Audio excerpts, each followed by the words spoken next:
shit, you in your seat?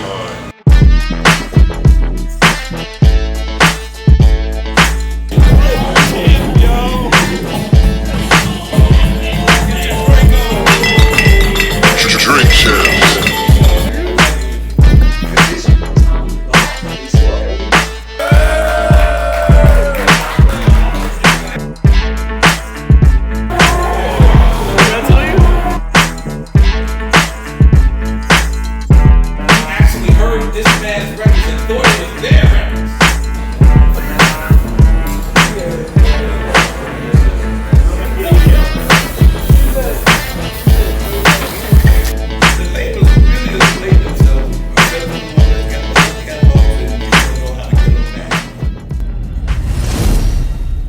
What it could be, hopefully it's what it should be. This is your boy N.O.R.E. What up, it's DJ EFN. And this is Military Crazy War, Yappy Hour, Make it a Yalla. Come on. Drink champs. Let's go. Make some noise!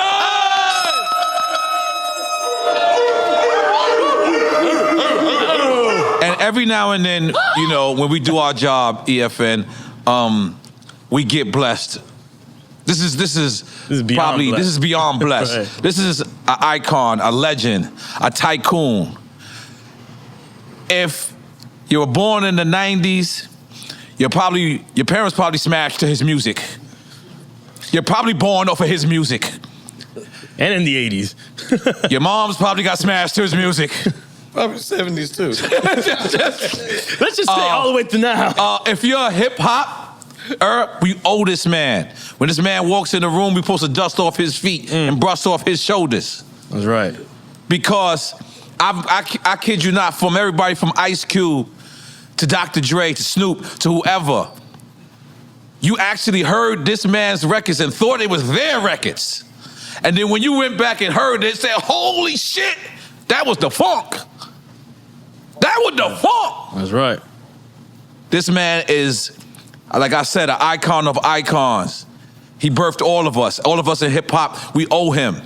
We gotta say salute. And his catalog is so crazy. Like when we put the playlist together, it just kept going and going and going. And you youngins is out there thinking y'all ill with one hit. In case y'all don't know who I'm talking about, we talking about the one, the only Star Child, George Clooney,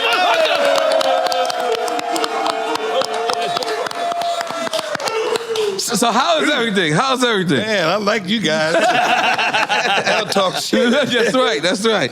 I'm doing good. I'm glad to see we had some kind of effect on something. Oh, no, absolutely. Man, I'm glad to be still hanging out with you guys. Yo, man, I'm gonna be honest, man. You know, at first when we started this show, we would just interview our friends, you know, people that, you know, I'm a hip hop artist, just people that, you know, and then we started to, you know, interview people that we look up to or people that we've never met.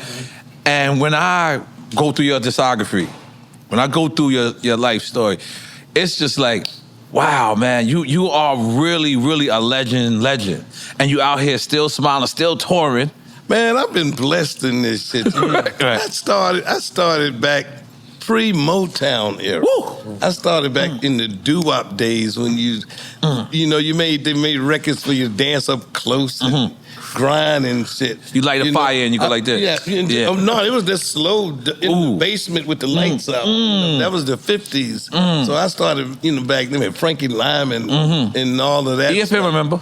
You know what I'm saying? And we moved into the Motown era. Temptation was my idols, and Smokey Robinson, all those was my idols. By the time we got a hit record, 67, they were peaking. Motown was peaking. The Jackson that just came to the label, you know what I'm saying? And we figured we missed that. So we got one hit record out in 67. And you're located where, in Jersey? I was in Jersey at the time, Newark. Okay. But you were born in North Carolina. North Carolina. Okay. Right. And went to Plainfield or Newark, right? I worked in Plainfield. I was a barber. I did hair. Oh, yeah, that's right. You know, the process of the dudes. Right. You know, that was playing out. James Brown say, cut your do off. So that shit was playing out, and Afros was coming in. Right. So we got a hit record just in time. Right. With a record called I Want to Testify. Oh, Testify. Yeah, that was, and like I said, we was into the Motown thing, but it was peaking. It was As soon as we got the hit, and at that time, they was comparing you to the Temptations. Yeah, right? we was, we wasn't tall enough. We was short. Shit, we was cool, but wasn't that cool. But we got that hit record, and like I said, it was changing. Rolling Stone, Beatles, and European was coming in to the country doing the same music that my mother and father liked. The blues, the twist and shout from the Isley Brothers, music from the mid-50s and stuff, 40s. They was doing that, so we realized that we had to change. We had to change our style right when we got a hit record. We flipped it into what Jimi Hendrix was doing with the psychedelic, the acid. We dropped our share of acid. We got fucked up, and next thing you know, we was in that. We had a guitar player we were just listening to a few minutes ago, Eddie Hazel. Did the record Maggot Brain.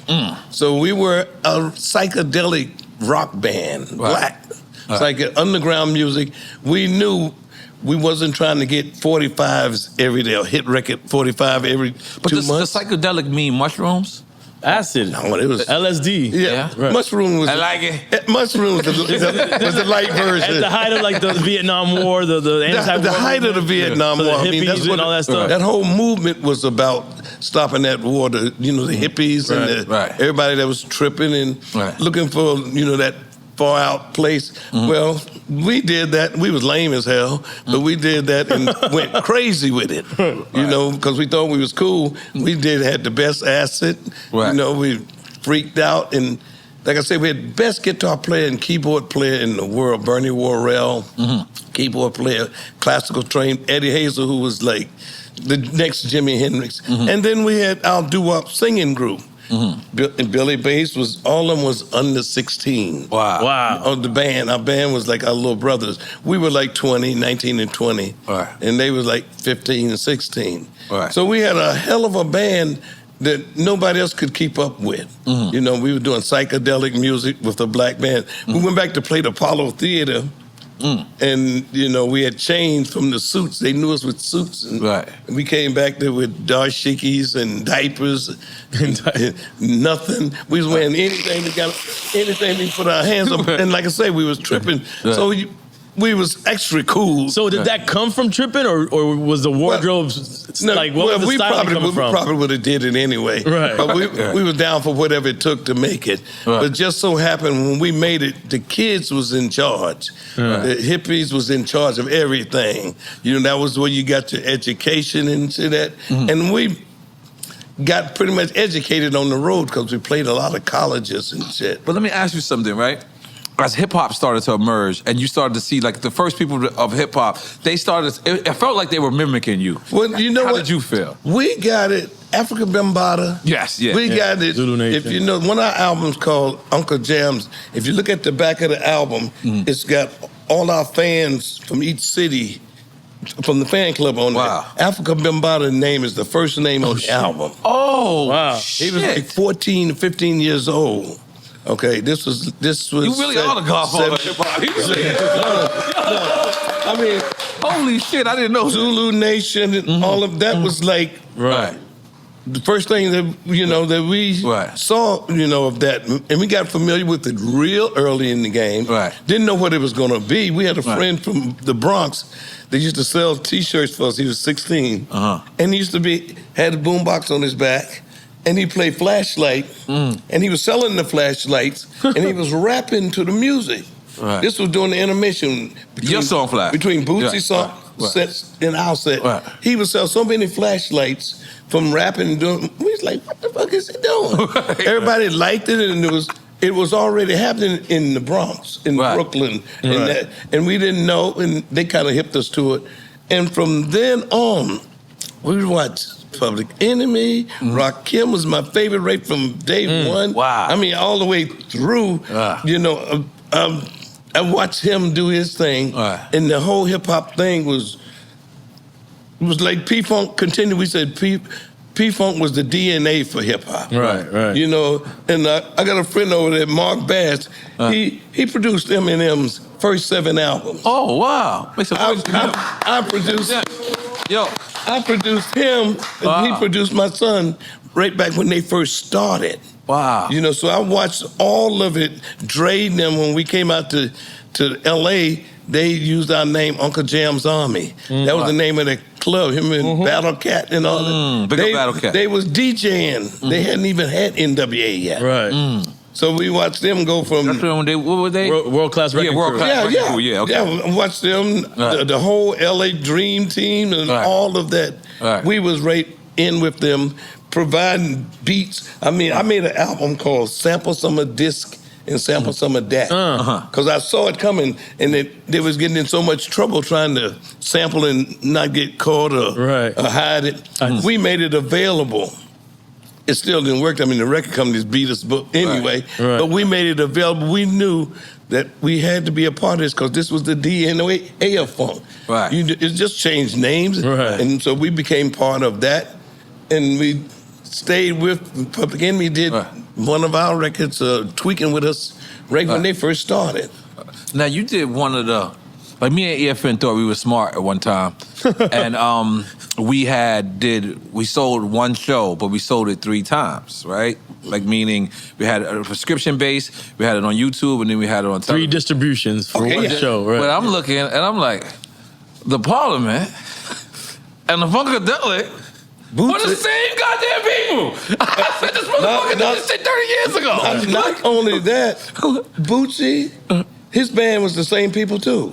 The same people that played in Bootsy's band was the same people that played in Parliament, played in Funkadelic. Yo, when I saw that, I was like, yo, he sold the same band. And the girl group, the Brides of Funkenstein, Parlette, was the same people. Again, Bootsy played bass on theirs. He played, Bernie played on them. We all were the... It was 60 was the first 60 people. I'm like, holy 60 people. When we went out on tour with the Mothership. That's crazy. 60 people in the same 60 played on everybody else's record. You just be the lead this time and we back you up. You be the lead next time and we back you up. Let me look at the people right now. Ain't nothing new under the sun. I mean, we really like Wu-Tang because they got the concept. Right. They got when I actually. That's exactly what I thought of. The first thing I thought of when I said that, I said, "Damn, RZA got the RZA got the concept. RZA, he copied you. He produced everybody, and they all played supporting role on each albums. Everybody was with each other. Because that was my next question. When the bands wasn't on the same record label. No. We was on all the labels. matter of fact, that's what they got. That is genius. Matter of fact, that's what got us in trouble. Because they looked around and we had somebody on every label and they thought we would eventually start our own label and call everybody back to the label. And you be the Motown. We didn't want to do that.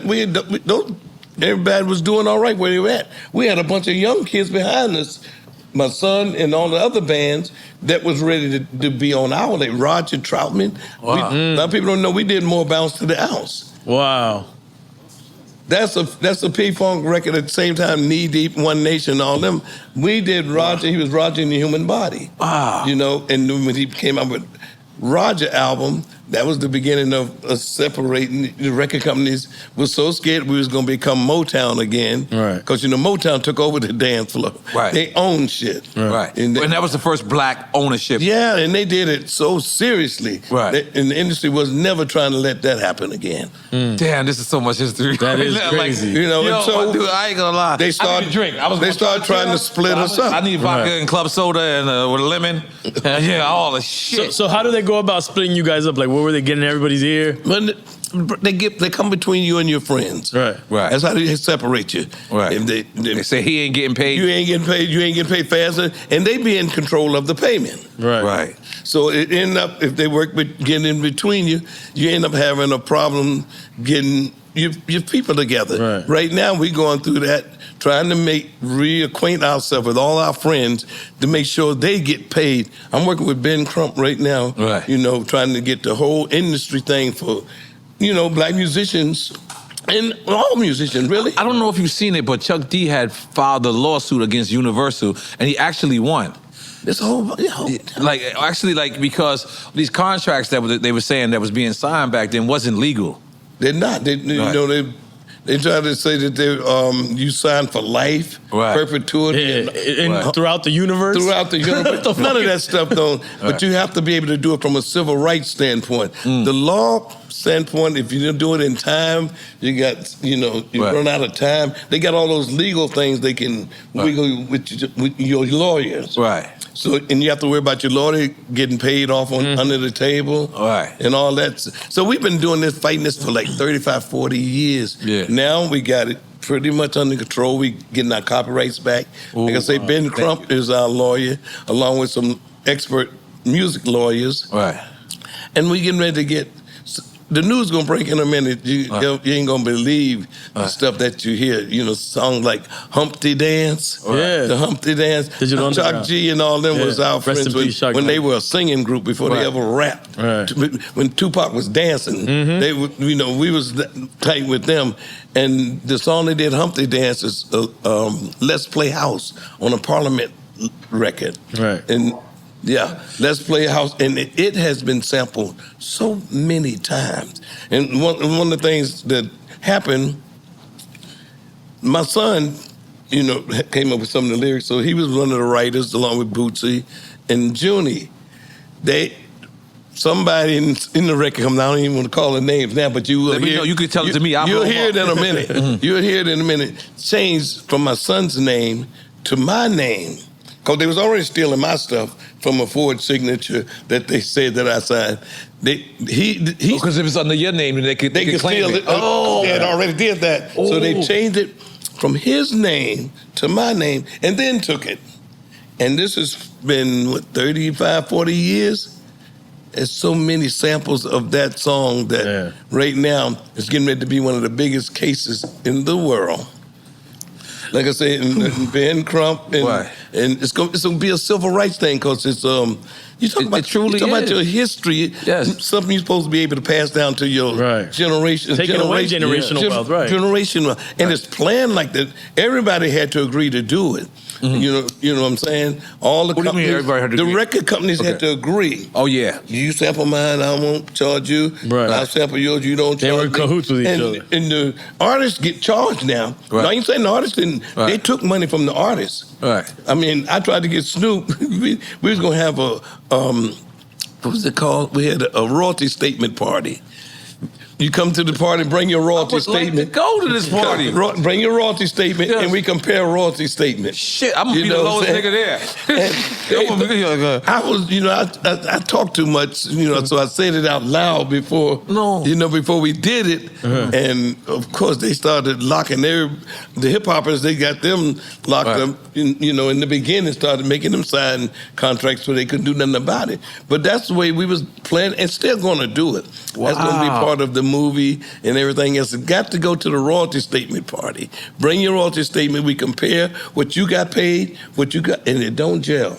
I only got like 3 royalties in my life, so I think I'm gonna be. I don't think they let me in the royalty statement party. But that's crazy. Yeah, but that was some of the things you had to do to try to make sure you stayed tight with all the other musicians. Because whatever happened, whether it looked like they did it or not, it most likely they didn't do it. Or if they did it out of, and they were in trouble. Like me and him, we have this argument on the show where we always compare what do we like more, major record label or being independent. He always picks independent. I always pick major. But when I hear stories like that, it always makes me say, it's got to be independent nowadays because the internet. You don't even need them for nothing but to promo you or something. And the way they get these followers and things on the internet, you ain't gonna need them for that. Some of the biggest artists they got out there now is from the ones that's got millions of followers on the internet. They make the record on their laptop. No, I mean, the labels really done played themselves, except for the ones that's got old catalogs and people don't know how to get them back. You can get them back. They have copyright recaptures now. After 35 years, you get them back. But we're such a threat to that.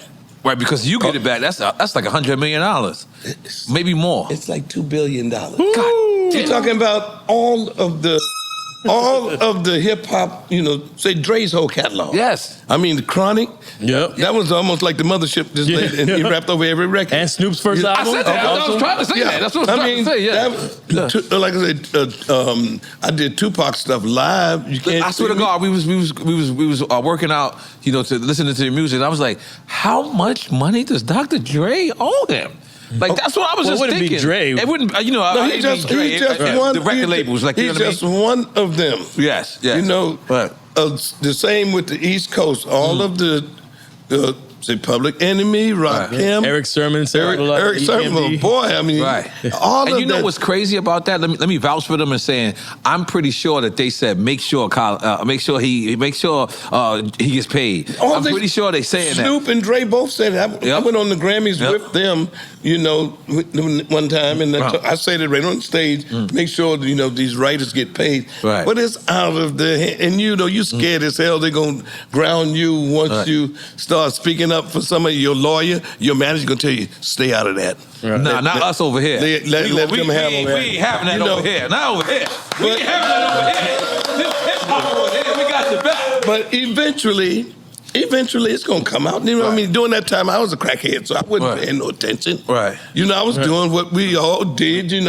Whatever trendy chemical substance was going on. Right. When you get in this business, you go through that. Right. And it takes you a minute to get out of it. I ain't sorry about shit. Right. I just maintained myself, and when I did get a chance to get out, got out, started getting the copyrights back. But I had I made sure that I kept all the relationships with everybody that I worked with. Right. Pretty cool with almost everybody. Right, hell yeah. Because I knew the shit that it was doing wasn't them. Right. It's true. You know what I'm saying? And eventually, the record companies, it's not even the people that work at the record companies now, because they weren't even around. Yeah, they were babies. Right. Yeah. But the company have that money. Right. Yeah. Like I'm saying. And ours has been estimated, it's in the billions. Because almost every major hip-hop artist, along with artists that I produce, like the Red Hot Chili Peppers. Wow. All that, we never got paid for any of that on that big side of that. Wow. I mean, like I said, I got something to look forward to right now because I'm having fun. I still do it. Right. We're still on the road. I got my grandkids on the road in the band. That's amazing. Band members got their kids on the road with us. Right. So we're still doing it. And I can sit up here and talk shit. Right. Because, I get money now. And if I get the money now, I know what to do with it. Right. If I'd have got it back then, I might not have been here. Too much fun. It's been too much fun, But so I can always look at it, like say on the bright side of things. Right. I try to always do that. Right. I try, because the fault is the easiest thing in the world to find. Wow. That's easy. Right. And so that's why it's so easy to make hip hop music. Right. You diss somebody, it's easy to beat up on somebody. Right. Find somebody that can talk positive about somebody, good, and get that same vibe. It's few. I mean, Rakim is one of the ones that I know can do. Remember the record he did with Friends with Jody Watley? Oh, yeah. He can compliment your ass to death. Yeah. It sounds serious. That's hard to do. Yeah. That's hard because, hip hop is based on beating up MC, sucker MC, or the bitch. And that's the concept of it. You learn to do that. That was a battle in hip hop. I mean, we called it playing the dozens when I was in school. Right. That was, if somebody dropped a glass, your mama. You know what I mean? You got expert at that.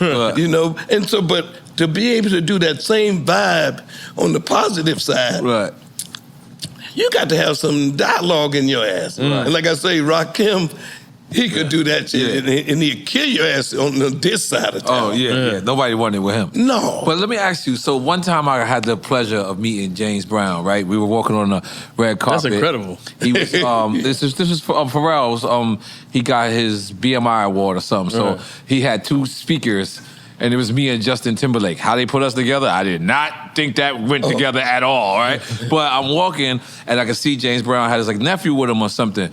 So I was like, oh shit, James Brown. And his nephew must have leaned over and said to him, that's N.O.R.E, that's a rapper. And James Brown turned and looked at me and said, "Keep sampling my shit."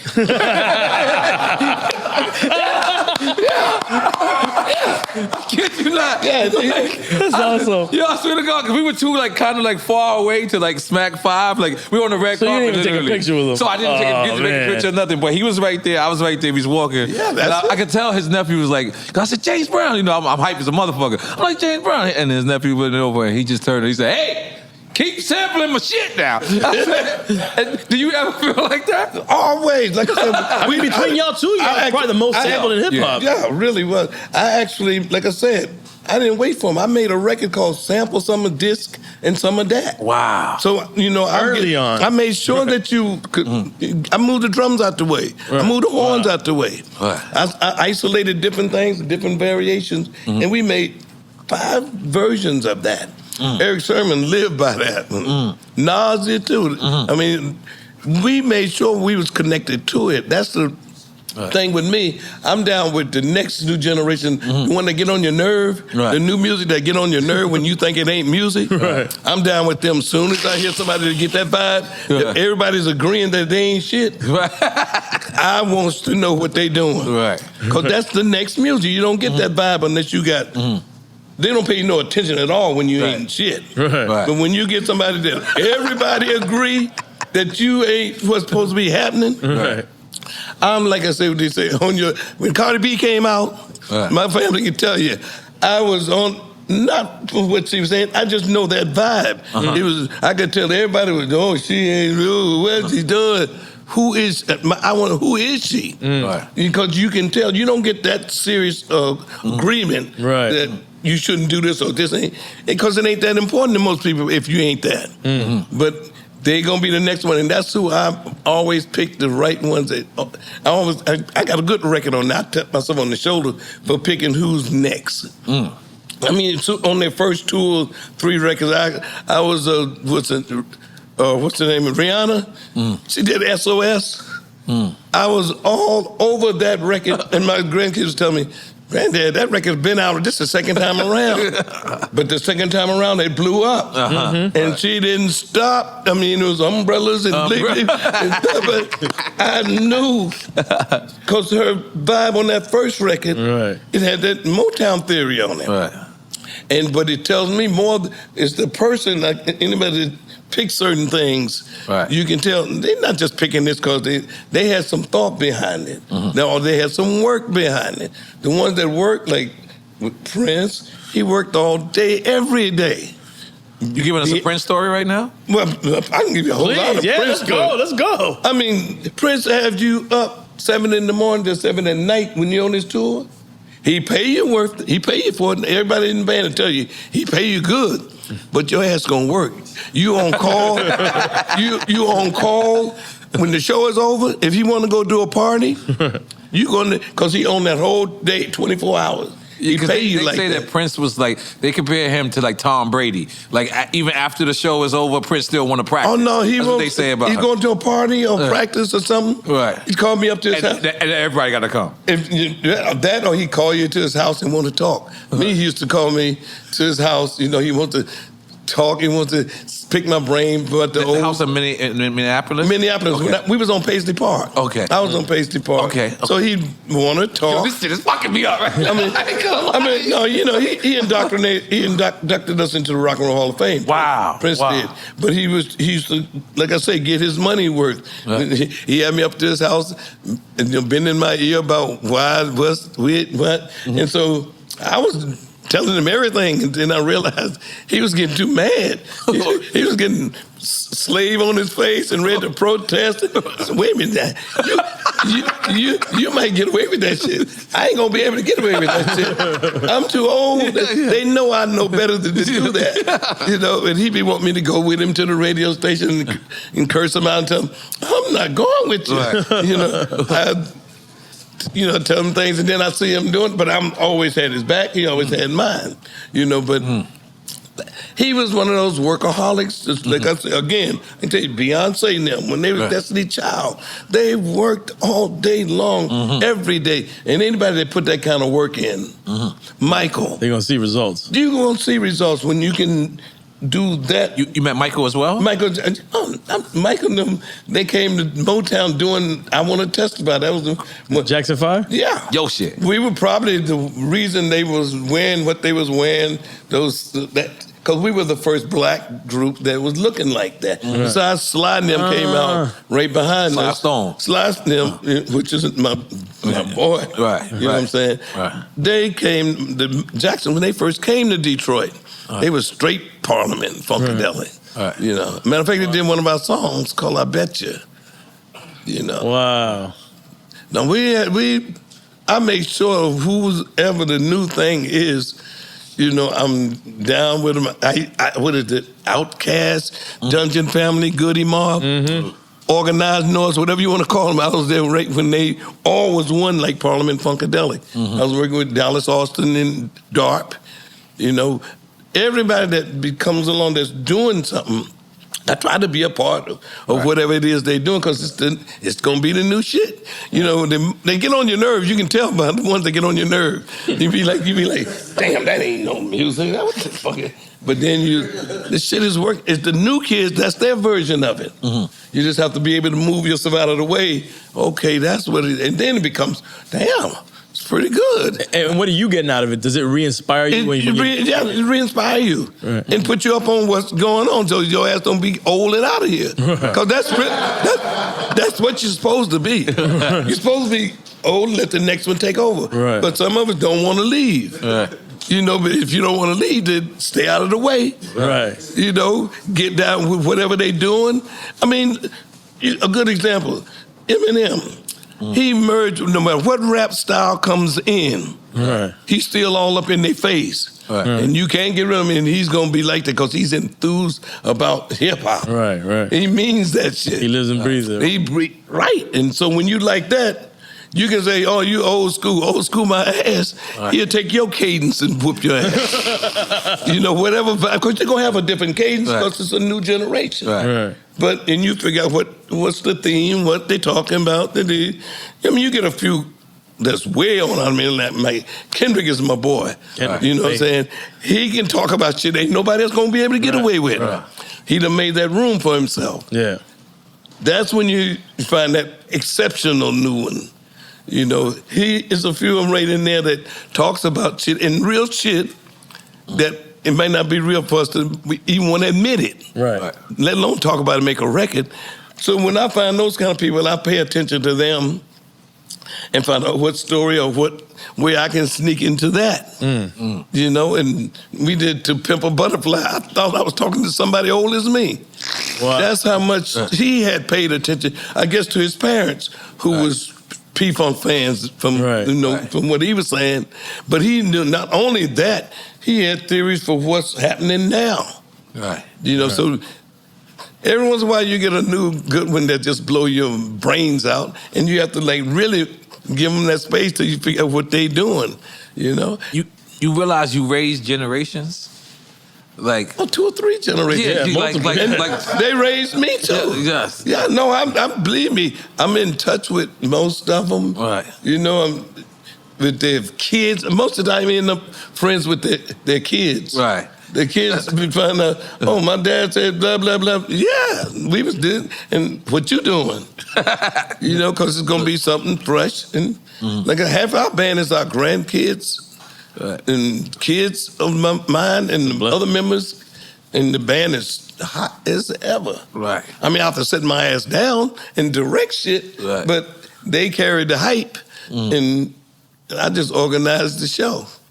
What's your favorite place to perform at? What's your favorite city or state or country? It changes. It changes. Yeah, you know, it was for a long time. It was Amsterdam. For obvious reasons. You know, obvious reasons. You know, but now everywhere you can get, you know, legal weed anywhere now. Times have changed. The times have changed. You know, but lots of places we got all our fans, we have all kind of fans. Yeah. My age, people that know from that, young kids that's on TikTok. You know, we get them all. So I have to look.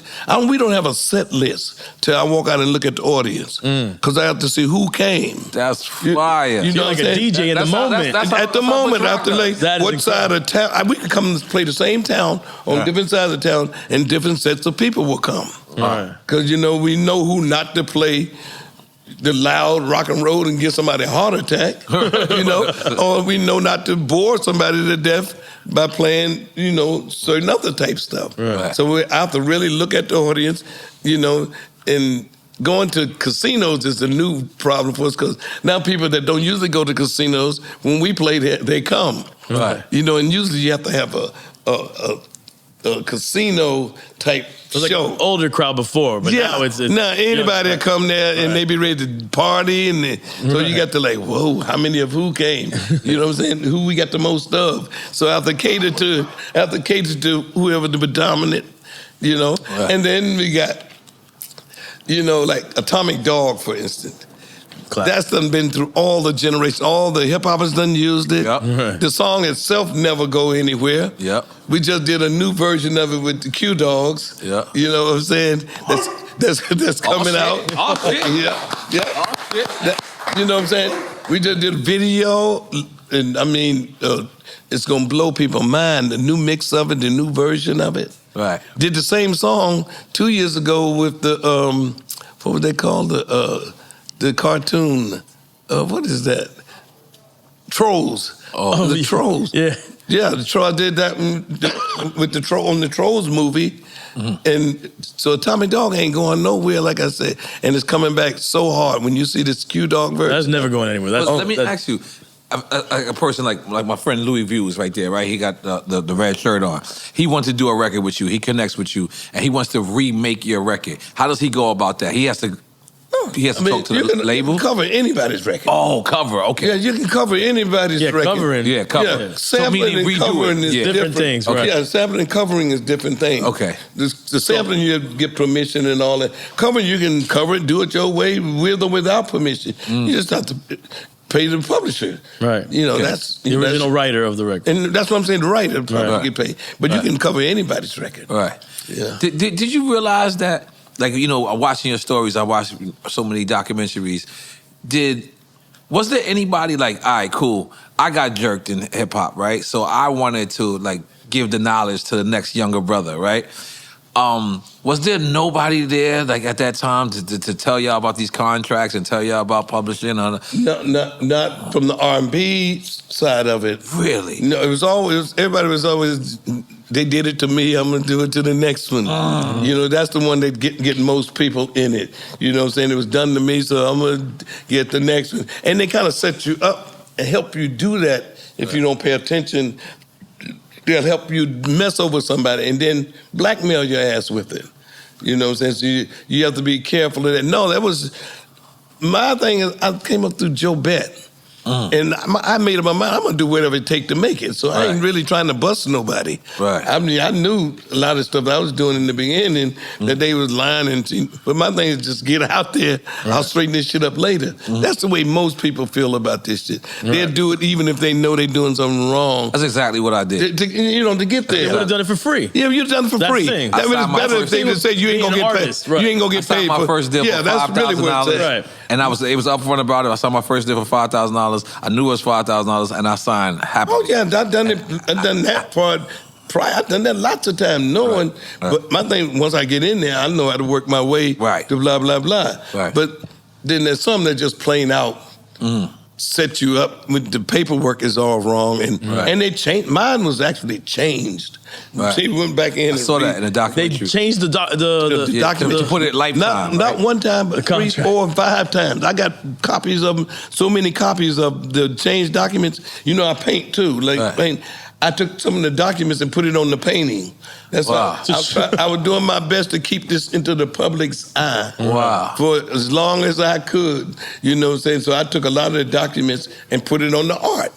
That stuff. I see a judge said that even though a judge did say that this paperwork was altered, was altered. It was altered. It was altered. Right. Said and anything that comes out of this paper is null and void. Right. We got those kind of papers. Wow. My wife over there looking at me saying, "No, make sure you don't say too much." Nah, we got it. So no, but it's cool now. I'm free to tell it now. I done got sued for writing a book about it. Wow. You know what I'm saying? Then Who sued? the person that did the alteration. Yeah. You can get it's in the book. We got the book out. Brothers Be Yo Like George. Ain't that funkin' kind of hard on you? Everybody needs to get I say that. I was hard when I started. I'll be hard when I get through. Cheers. God damn. Salute.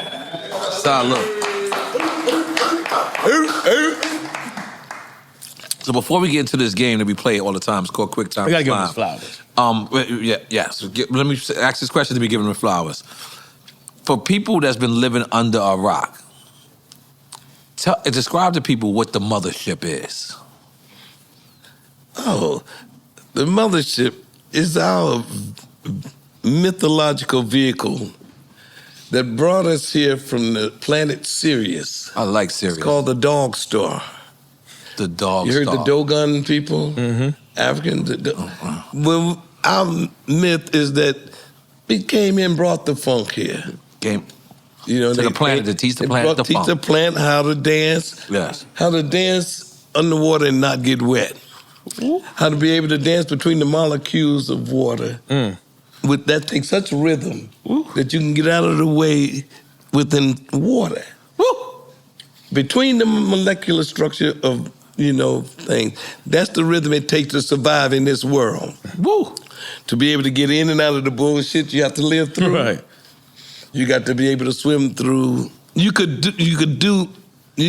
In order to survive here, you could swim through water and not get wet. That's the rhythm it takes to survive in this world. So the mothership was that psycho alpha disco beta bio aqua do loop. That was that formula that you needed to survive. Plus it was the vehicle to take you back to where you come from and keep the party jumping. So are we in the mothership? All the time. God damn! You just have to become aware of it. Yes. It's always there, but it don't work until you gotta open your eyes and feel that, oh shit, it's been this way all the time. So do I gotta take mescaline? No, I mean, everything is evolving now. You can do shrooms is legal now. Yeah. You can do a handful of shrooms now. I got a. Didn't you who gave me the shrooms? No, it was our friend. but there's lots of ways. Dancing, religion, chanting, meditating. There's so many rhythms that takes you there. Right. You have to find out which one works for you. Okay. Some people can do it from just gift of gab. Some people got meditation. So much, they can meditate their way into it. Some people are just inspired with the word. Right. And they may not even live like that, but it comes through you. You ain't got nothing to do with it. Right. I mean, technically, your body has the drugs in it already. All the endorphins, dopamines, and all that shit. All that stuff. If you know how to reach and get it, but when you can't, you light a joint. Light a joint, goddamn. Yo. Mr. George Clinton, we don't know if you know, our show is about giving people flowers. Our show is about making our legends feel proud, making our legends know that they legends. So many times in this game, when you got 10, 20, 30 years in this game, they want to say that you're old school, they want to say that you're washed up, they want to say that they kick you out, and we don't believe that over here. We believe when you 20, 30 years in the game, you just getting seasoned. You just getting 20, 30, seasoned. 40 So we years want to young. give you your flowers to your face, You know what I'm saying? Yeah, those are cold flowers. This is your flowers, man. You know what I mean? They last forever. This is from Drink Champs. You know what I mean? Goddamn, make some noise. Word up. What's in here? Snoop said it's like gold, it's real roses that are gold plated. Oh, Yeah. okay. Yeah. I'm looking for. Yeah.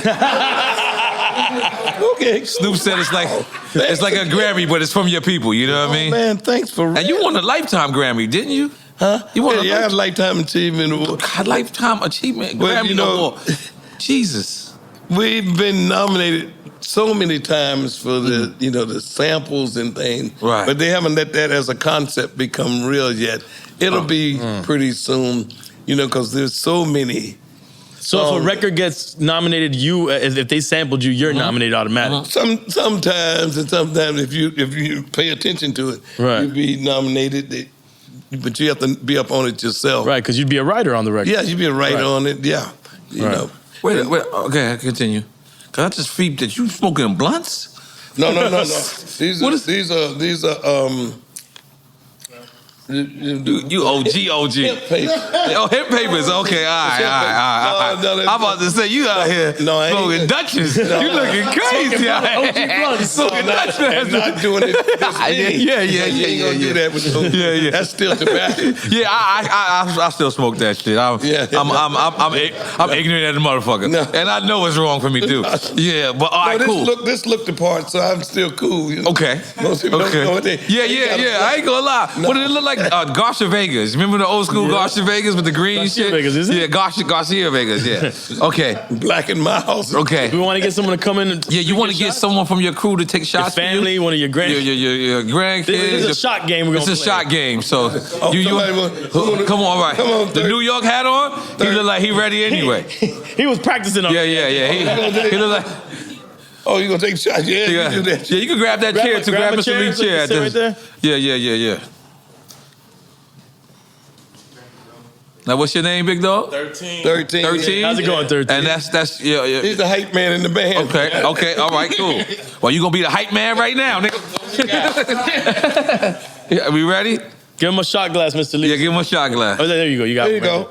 Yeah. What are you drinking before you start? What are you drinking? Something white. Okay. You want some Ciroc? You want that Ciroc right there, the watermelon? Okay. Oh, you mean shit? I want regular. Yeah, I want regular. Oh hell no. Okay. Now, so all right, so hold on. Yeah. No. You ain't gotta pour that. Pour heavy. Because it's a long game. Yeah, but you gotta keep that one now. You gotta keep that one.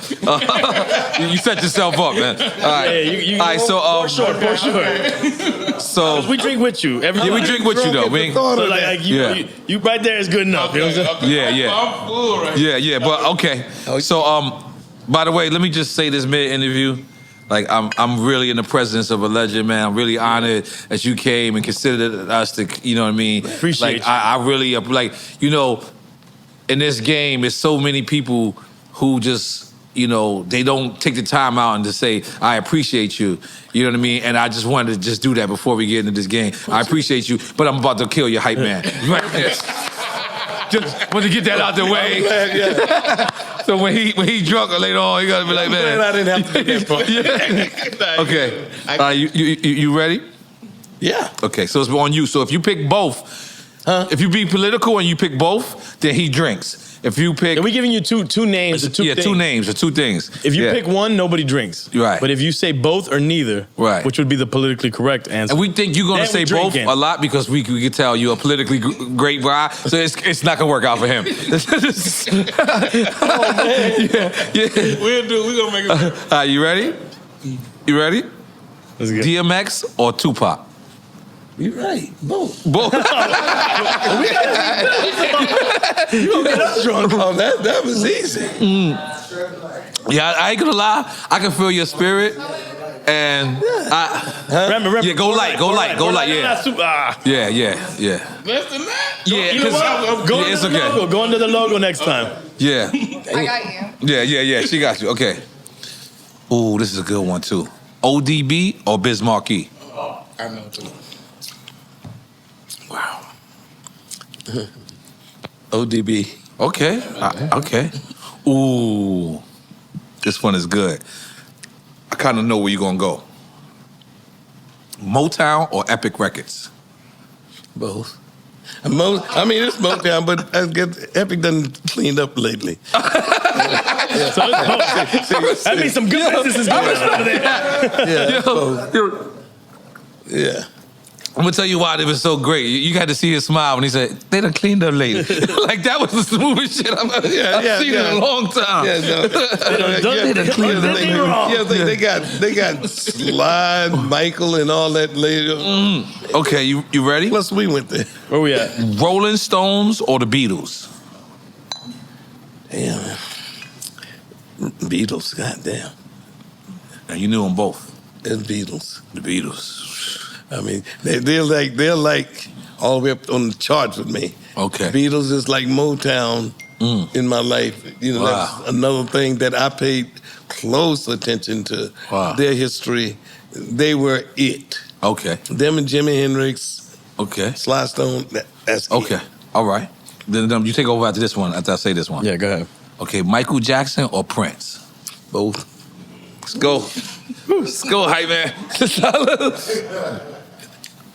Okay. No, but Just say both for the hell of it. Don't Yeah. keep saying but. We got a long list here. no, but you know what's crazy? You're probably one of the only 5 guests that we've ever had that has Michael Jackson and Prince stories. Like some of the times, a person might have a Prince story. Some of them might have a Michael Jackson story. Mainly, none of them have a Michael Jackson, Prince, Tupac, and Biggie story. Nobody's had a Beatles story. I don't think we've ever talked about the Beatles. Oh, that is. Who's the Beatles? You know what I'm talking about. The Black Beatles, nigga. I'm just fucking around. I'm gonna throw some extra ones in there. Okay, cool. Star Child or Devoid of Funk? Ooh. Star Child or Devoid. Which one are your altars? Sir knows. Sir knows, right? Both. Okay. Oh, shit. Oh, Sir knows. look, you sweating already, my brother. I respect it. They're clones of each other. This is true. All right. Okay. What we got? You ready? Go ahead. Marvin Gaye or Stevie Wonder? Both. Jesus, we going in. Y'all gonna have a. Damn. Good thing I got another bottle in there. Nah, look. Hello. Okay. We might start playing in your band right after this. All right. We're gonna do the new man. Sly Stone or Boosie Collins? Oh shit. Oh. Damn. Sly Stone. Sly Stone, you picked. Okay. Let me add to that. Bootsy Collins or Jimi Hendrix? Jimi Hendrix. Wow. Okay. Ain't many I'm gonna say over Booster now. Right. Ain't many. Right. But right. damn, y'all pick some hard ones. Those. You being honest? Red Man or Method Man? Oh shit. Both? Ah, shit. Yeah, them, I better keep this real close. them my boys. Shit. I know Red, your boy. Shout out Red Man, Method Man. Yeah, both of them. Ooh, this is a good one. Rick James or James Brown? James Brown. James Brown. Oh, I'm about to take a shot. He picked. Because we Yeah, no. I'm so programmed. celebrating James Brown. Yeah. James Brown. Shit. Nah, damn, I was gonna get into a speech, but let me chill out. Next one's good. Rakim or Big Daddy Kane? Rakim. Okay. You liking this right now? You like, all right, that's cool. Okay, Rihanna or Beyonce? I'm gonna stop saying this question for the record. Both. We are not putting black women against each other anymore. Both. Both? Oh, shit. Oh, we drinking. Oh, shit. But it did work. Both. Well, you're doing it in the next one. Yeah, you say the next one then. Lauryn Hill or Missy? Damn. Both. My liver's You ready? I don't know anymore about you. And what's your name, by the way? 13. 13. You said it. My bad. We gonna take 13 of these motherfuckers. Jeez. We at 13 already. I think we already hit 13. Yeah, we at 13 right now. Damn. All right. Y'all was really planning on doing that? Yeah, that's why we told him slow it down. Ooh, okay. You ready? This is a good one. This is a good one. Snoop Dogg or Ice Cube? Oh, man. Both. Y'all gonna get drunk now. Yo, you know what's crazy though? I like the way he's saying both. He's just saying it mad smooth. So. He's smooth. Yeah, he ain't picking nothing. Yes, salute. Yeah. Okay. I got the next one. Please. Outkast or UGK? All right, don't worry about it, buddy. Relax. Outcast. Or UGK. Oh, you said Outkast? Yeah, I don't know who you. Okay, Public Enemy? Who? Public Enemy or NWA? Public Enemy or NWA? Both. Yeah, I ain't gonna lie. I'm gonna take a shot to both of that. Even if you would have picked I'm one. gonna take a shot. Yeah, I would have picked one. I'd have picked one. And they like brothers almost, like Public Enemy and NWA. Yeah, I mean, like coastal I mean, brothers. when Cube left NWA, he went. Yeah, Yeah, right. he went Squad, down. you know what I'm saying? Yeah, right. That's right. Yeah. Okay. House Ain't party? Shockley and them. This Yeah, was, yeah. legends. House party or Harlem Nights? You was in house party. I was in the house party, but I like Harlem Nights. Harlem Nights is what I grew up. That had all the greats in it. Yo, I love it. I love it. Smile. You know, that's my era. The haberdashery they was wearing, that's the shit we used to wear in high school and shit. Wow. Was that the last movie Red Fox was in? Yeah. Yeah, I believe so. Yeah. Cotton Come to Harlem and that one. Wow. So, you going Harlem Nights? Yeah. Okay. I skipped one. You want to get that? I like the new house party. I haven't watched it. I heard haven't it was watched pretty it. good. At LeBron's house? Last night is At LeBron's house? You talking about that one? Okay, yeah, I ain't see it. Yeah, I mean, They ain't watched it before us. surprised the fuck out of me. And I heard they really filmed it at LeBron's house. I heard LeBron gave it, yeah. I think he's a part of the production, if I'm not wrong. Yeah, I think so. Yeah, I think he owns, I thought so. Yeah. That was really a crib. Go ahead, you ready? All right, Dr. Dre or Eric Sermon?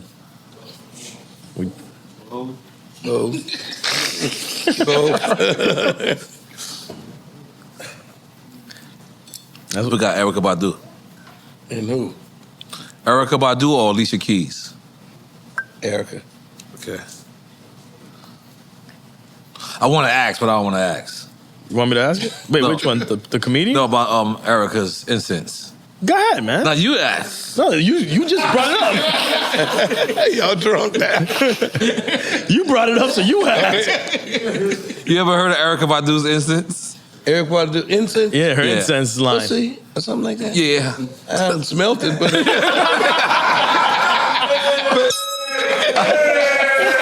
I was scared to ask. 'Cause No. As a married man, I don't think I can come in the house with Erykah Badu incense. I'm just being honest. see, that's I don't know how to have that that's my conversation. girl. I like I her- want to support I though. like her sense I want to of humor. support, I but like I You don't. consider that a collector's item if you bought it as merch? I guess you can't open it. You can't open it. But at some point, I'm gonna take a shit and I'll be like, let me light the incense. Let me light up some- It's gonna smell like shit. But that's it. Yeah, I had to ask. Man. I had to ask. My bad. Okay. Ooh, this is a good one. Eddie Murphy or Richard Pryor? Ooh, this is a good one. both. Geez, the way. So I look. We definitely passed 13 now, 13. I got it all right here. I got it all right. Oh shit, I missed it. Oh shit, I didn't. No. Holy shit. Jeez. You got the next one? You responsible for me. Nah, you get it. Pharrell or Kanye? For real. Podcast or radio? Radio today or radio ever? Ever. Whatever you want. Ain't enough radio. I mean, radio. Okay, I respect that. Analog or digital? Analog. Can't replace that sound. Yeah, that unique sound, yeah. Go ahead, you go. Whitney Houston or Aretha Franklin? Aretha. Okay. Al Pacino or Robert De Niro? Oh shit, both. Goddamn. We have one more both left in there. Yeah, that was it. That's it. We got the last one. Last one. We got one more. After this. We got one more. This is the last one. Now, everyone thinks this last question is a trick question. Me and EFN don't think it. We think this is the only time you should say both. Oh, right? you can't. Well, not only time, but most of the time that we should say both. This is the last question. It's called loyalty or respect. Respect. You want to It's supposed explain? to be both, but I Yeah. respect. Okay. Why? Why? I never thought. Why? You just prefer it without. I just prefer. Mm-hmm. Lord, I don't know. Right. It just seemed like it covered more ground. Right. I respect that. You ain't got to be loyal. You ain't got to be loyal to me. He's like, you ain't gotta be loyal to you. All right. You got to respect. We cool. Yeah. We cool. Mm-hmm. Respect. that- Well, a lot I'm of gonna still take a shot to that anyway. And that is the end of Still Quick take Time with and that's Slime. the end of Quick Time with Slime. Oh my God. Salute. Wait, so Now we can get back to seat. at one time, the word funk was a bad word? Yeah, it was this curse word, right? Yeah, you got your ass whipped for saying funk. Funk. Yeah. I mean, there's lots of words like that. I mean, you think of, bitch. Right. It's a female dog. Right. I mean, but it's been taken so far out that I don't think nobody even know that the connotation of it being that. Right. You know, that's like the atomic dog. Dogs. I'm into dogs. That's one of my pet peeves. That dogs were supposed to be man's best friend. Right. But when you want to give somebody an example of how bad you can treat them like a dog. Right. Or the vibe you put on when somebody say bitch. You know, it's like so intense. I'm doing a Broadway play about that concept about dogs. How much time we got?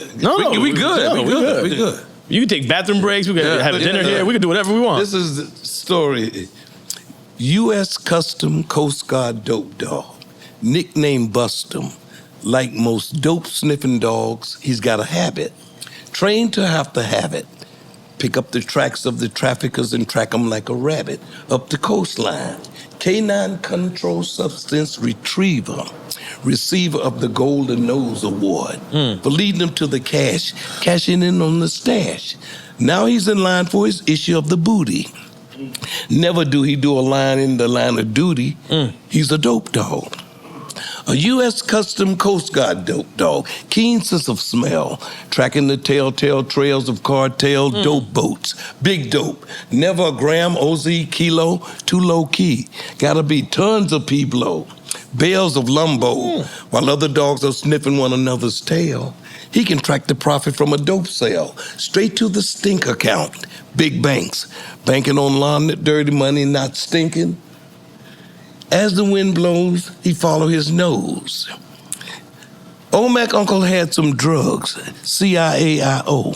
And with those drugs, he bought some arms, C-I-A-I-O. There was a bang bang here and a snort there. Here bang, there snort, banging snorts everywhere. Old Mac Uncle starts a war, C-I-A-I-O. And the war on drugs is hell on a dope dog nose. It smells where the nose goes when the doors close. And the dealer wanna hide the dope in the booty, in the twat. Then they squat and make the dog sniff their bowel, foul as they fart in his face. Damn, for a shitty half a gram? An undercover narc with a bark took a bite out of crime.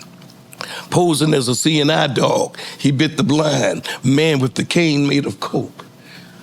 As sure as the dope boats float, the meaty goes comatose. Unrelated over-the-counter overdose now become drug-related, aided and abetted by a lot of apprehension and indifference. The bigger the headache, the bigger the pill. Y'all can take your medicine now, because you're going to be ill when I tell you the deal on dope. There's more profit in pretending that we're stopping it than selling it. Man,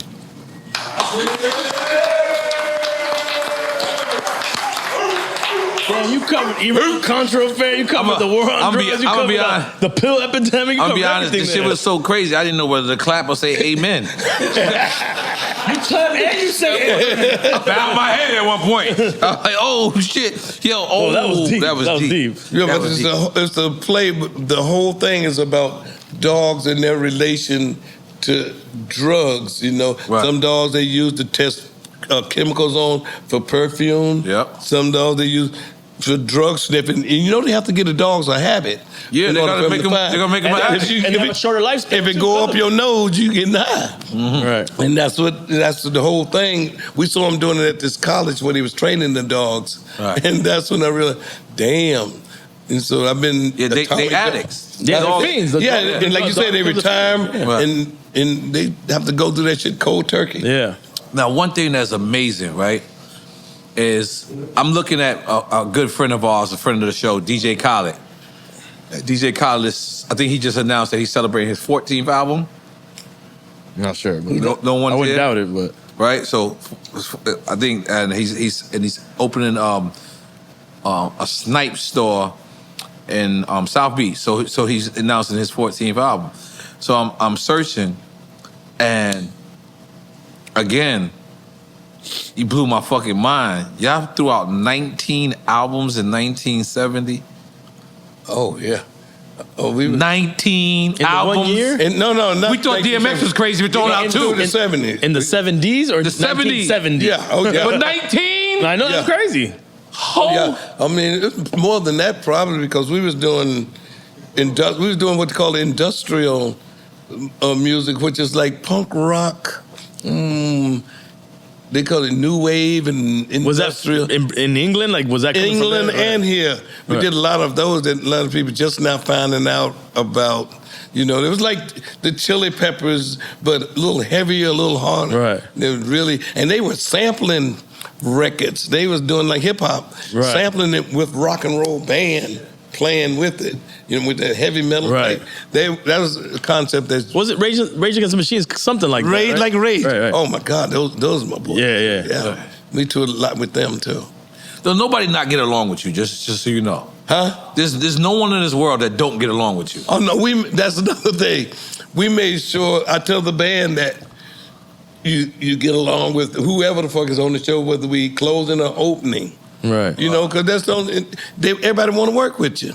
Yeah. That's an easy one. You know, I mean, you just got to figure out where they at. Yeah. Some of them you have to stay out of their way. It's the ultimate network. You know, some of them is Really? What you mean by stay out of it? I mean, some people- To me, right?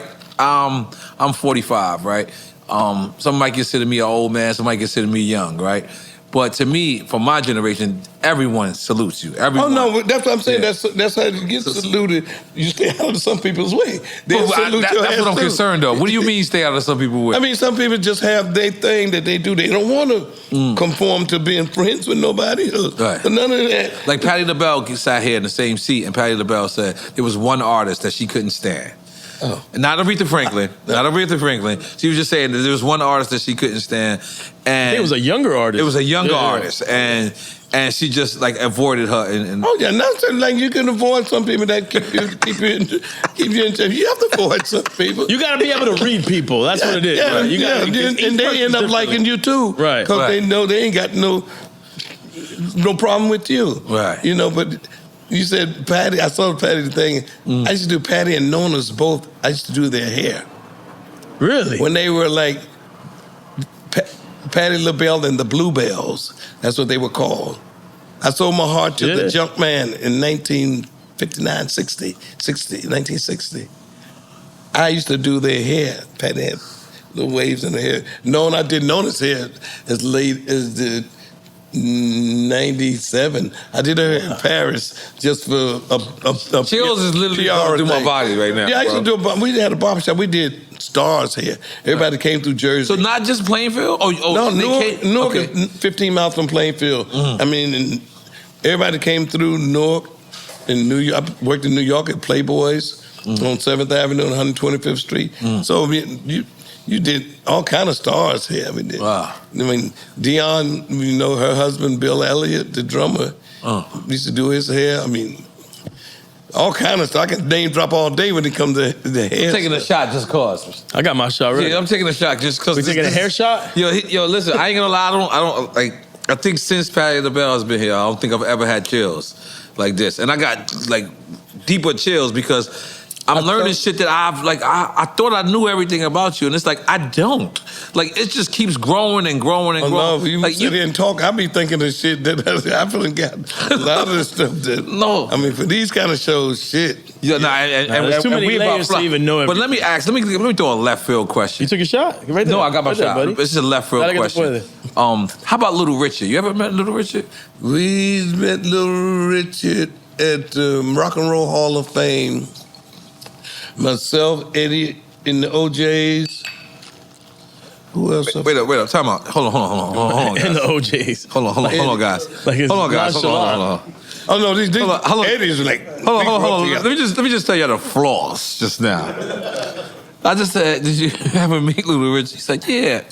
At the Rock and Roll Hall of Fame. Who the fuck answers like that? Yeah, because I remember that was one of the first places that I met him and talked to him. I knew him over the years, but we was on something In Cleveland, right? In Rock and Roll Hall of Cleveland, Fame. yeah. Okay. And they was just getting it together. A couple of years after they got it together, and Right. we had to go there. And I gave some kind of one of my costumes or something. Myself, him, Eddie, and there's somebody else. I just can't remember who it was.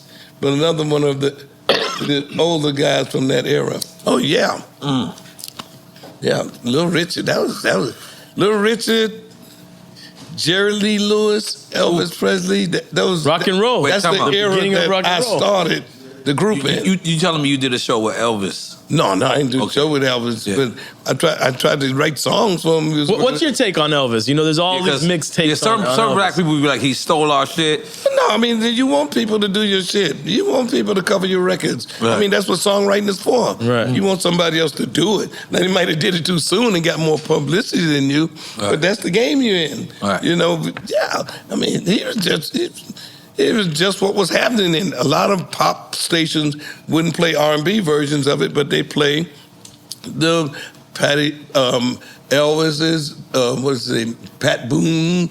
He did a lot of our songs. So at the same time, the black artists would have them out. Now that hurt your feelings, right? Wait, say that again. Crossover. I'm saying. That's really, wouldn't it be just straight racist at that point? All this shit is racist. Right. I mean, it's not crossover. Saying crossover sounds like it's the whole like system is that. I mean, the whole system is that. I mean, we're still trying to evolve out of that, but everything has been that, trying to, even it out, come on out of it and evolve into what we're fighting for now. Right. But yeah, that's what it was. I mean, it's normal then. It's normal now, but it's not as bad as it was then. Because as soon as you got a hit record, the pop station can find somebody to do it, and they play theirs. Now that really hurts. Wait, you're going too fast. You saying as soon as you had a hit record, the pop stations will get. When they wouldn't, somebody could cover it, and they'd play their version first. Oh, that's because that was what they knew could work in that time. And let me just straight up and ask. That's what Elvis was doing. But yeah, I mean, they were the first. They were like some of the first. So yeah, that's what he was doing. Wow. In New York, Murray the K, who's out of Brooklyn, he used to have shows with everybody on it. It'd be R&B singers, black and white and pop and everything. Before the stations broke themselves up into playing R&B, pop, everybody tried to get their own niche. Right. That's when it separated into the real hard thing where you have to cross over to get to the pop station and get a hit record, but it still was in the hood only. You had to go through that until the underground stations, which was the FM stations at the time. What? No, what was AM was the main station. AM was the main station. And FM was nobody was on FM but niggas is fucking up our whole childhood right now. Gospel. You look at, it's just not everybody's childhood. Niggas is like word. Jazz, gospel, rock. Not heavy metal, but rock, underground rock. Right. Not your average just pop rock. They couldn't get on the underground station. They were the only ones that liked FM because FM is bigger. FM had bigger things. Bigger reach, right. AM was the hood. You ride across town, the station change on you. As soon as you get across town, it was more localized, right. And then another, and then 70s. FM started becoming, BLS probably was one of the first. In New York. Yeah, to start becoming, playing regular. Which was the first, I think, had a hip-hop show. Yeah, it was. Country, I mean, WWRL was the other station. Mr. Magic. It was the pop version, but when BLS come out, it was the big station. And plus, they sounded better. It was in stereo. AM wasn't in stereo. Right. Wow. AM was just two speakers playing the same thing. So was it just because AM was always just first and then FM was the new thing that started coming in? Both AM stations had an FM station. They had both of them, but nobody just listened to nobody had no stereo radios. It was the what they were listening on. Yeah, it wasn't ready for FM yet. No, it wasn't. I mean, they were bigger stations, but you didn't get that stereo where the music traveled from one speaker to the other. And that became popular when Jimi Hendrix came out, the Beatles came out, and all those people that started playing with it. Mixing it like that, where you started hearing shit running around. Then FM started becoming popular in the 70s. Wow. Now groups like James Brown or us, we was always AM. It was straight AM. That's why it was such good dance music. James Brown's song, we just call them 2 for 19 cents because it was that tight. real tight dance music. You you couldn't listen to an album of that. Not even, it's hard to do that. Our first records, it get on your nerve, all that banging. But when FM come in, you can get the colors of the stereo and stuff. Then you actually appreciate it. Let me ask you real quick. Is there something to the idea that they said that a lot of music popped off in the 70s, late 60s, and early 70s because of the soldiers coming back from Vietnam, that what they were listening to? That's what we played to. When we did Maggot Brain, Free Your Mind, Your Ass Will Follow, America Eats Us Young, those were the songs that the soldiers came back saying that helped them through get through their tour. We was playing to the war. I mean, we was getting that from the rock groups, who from Europe who was talking about that stuff. So we peeped that, and we were able to do it. America Eats Us Young, provocative type concept, like biological speculation. Right. Stuff like that. I was saying stuff that I knew was political or social, not trying to be no preacher. Right. I always avoided that. People we did it just to bring it up to make you think. It was more like what if. Right. Because we say some absurd things that I wasn't into, but just I know that people are into. But we do it just because. For the shock value? Like Public Not Enemy for the shock shit. value, what if this was the case? Because there's somebody that's saying this. So we would mirror what the street is saying. That's what art do. Art usually mirror what society is talking about, what they're doing.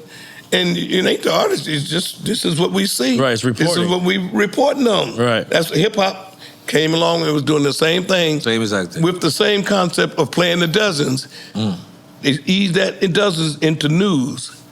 That's what, even say NWA.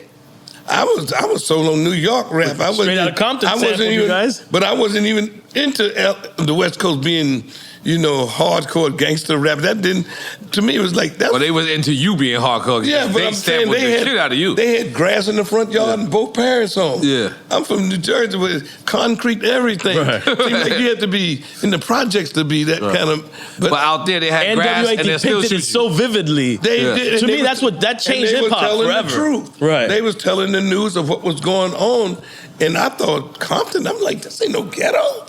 This look cute to me. I'm from New York and the projects on Prince Street in Newark, Fort Greene projects in Brooklyn. That was hard. Albee Square Mall.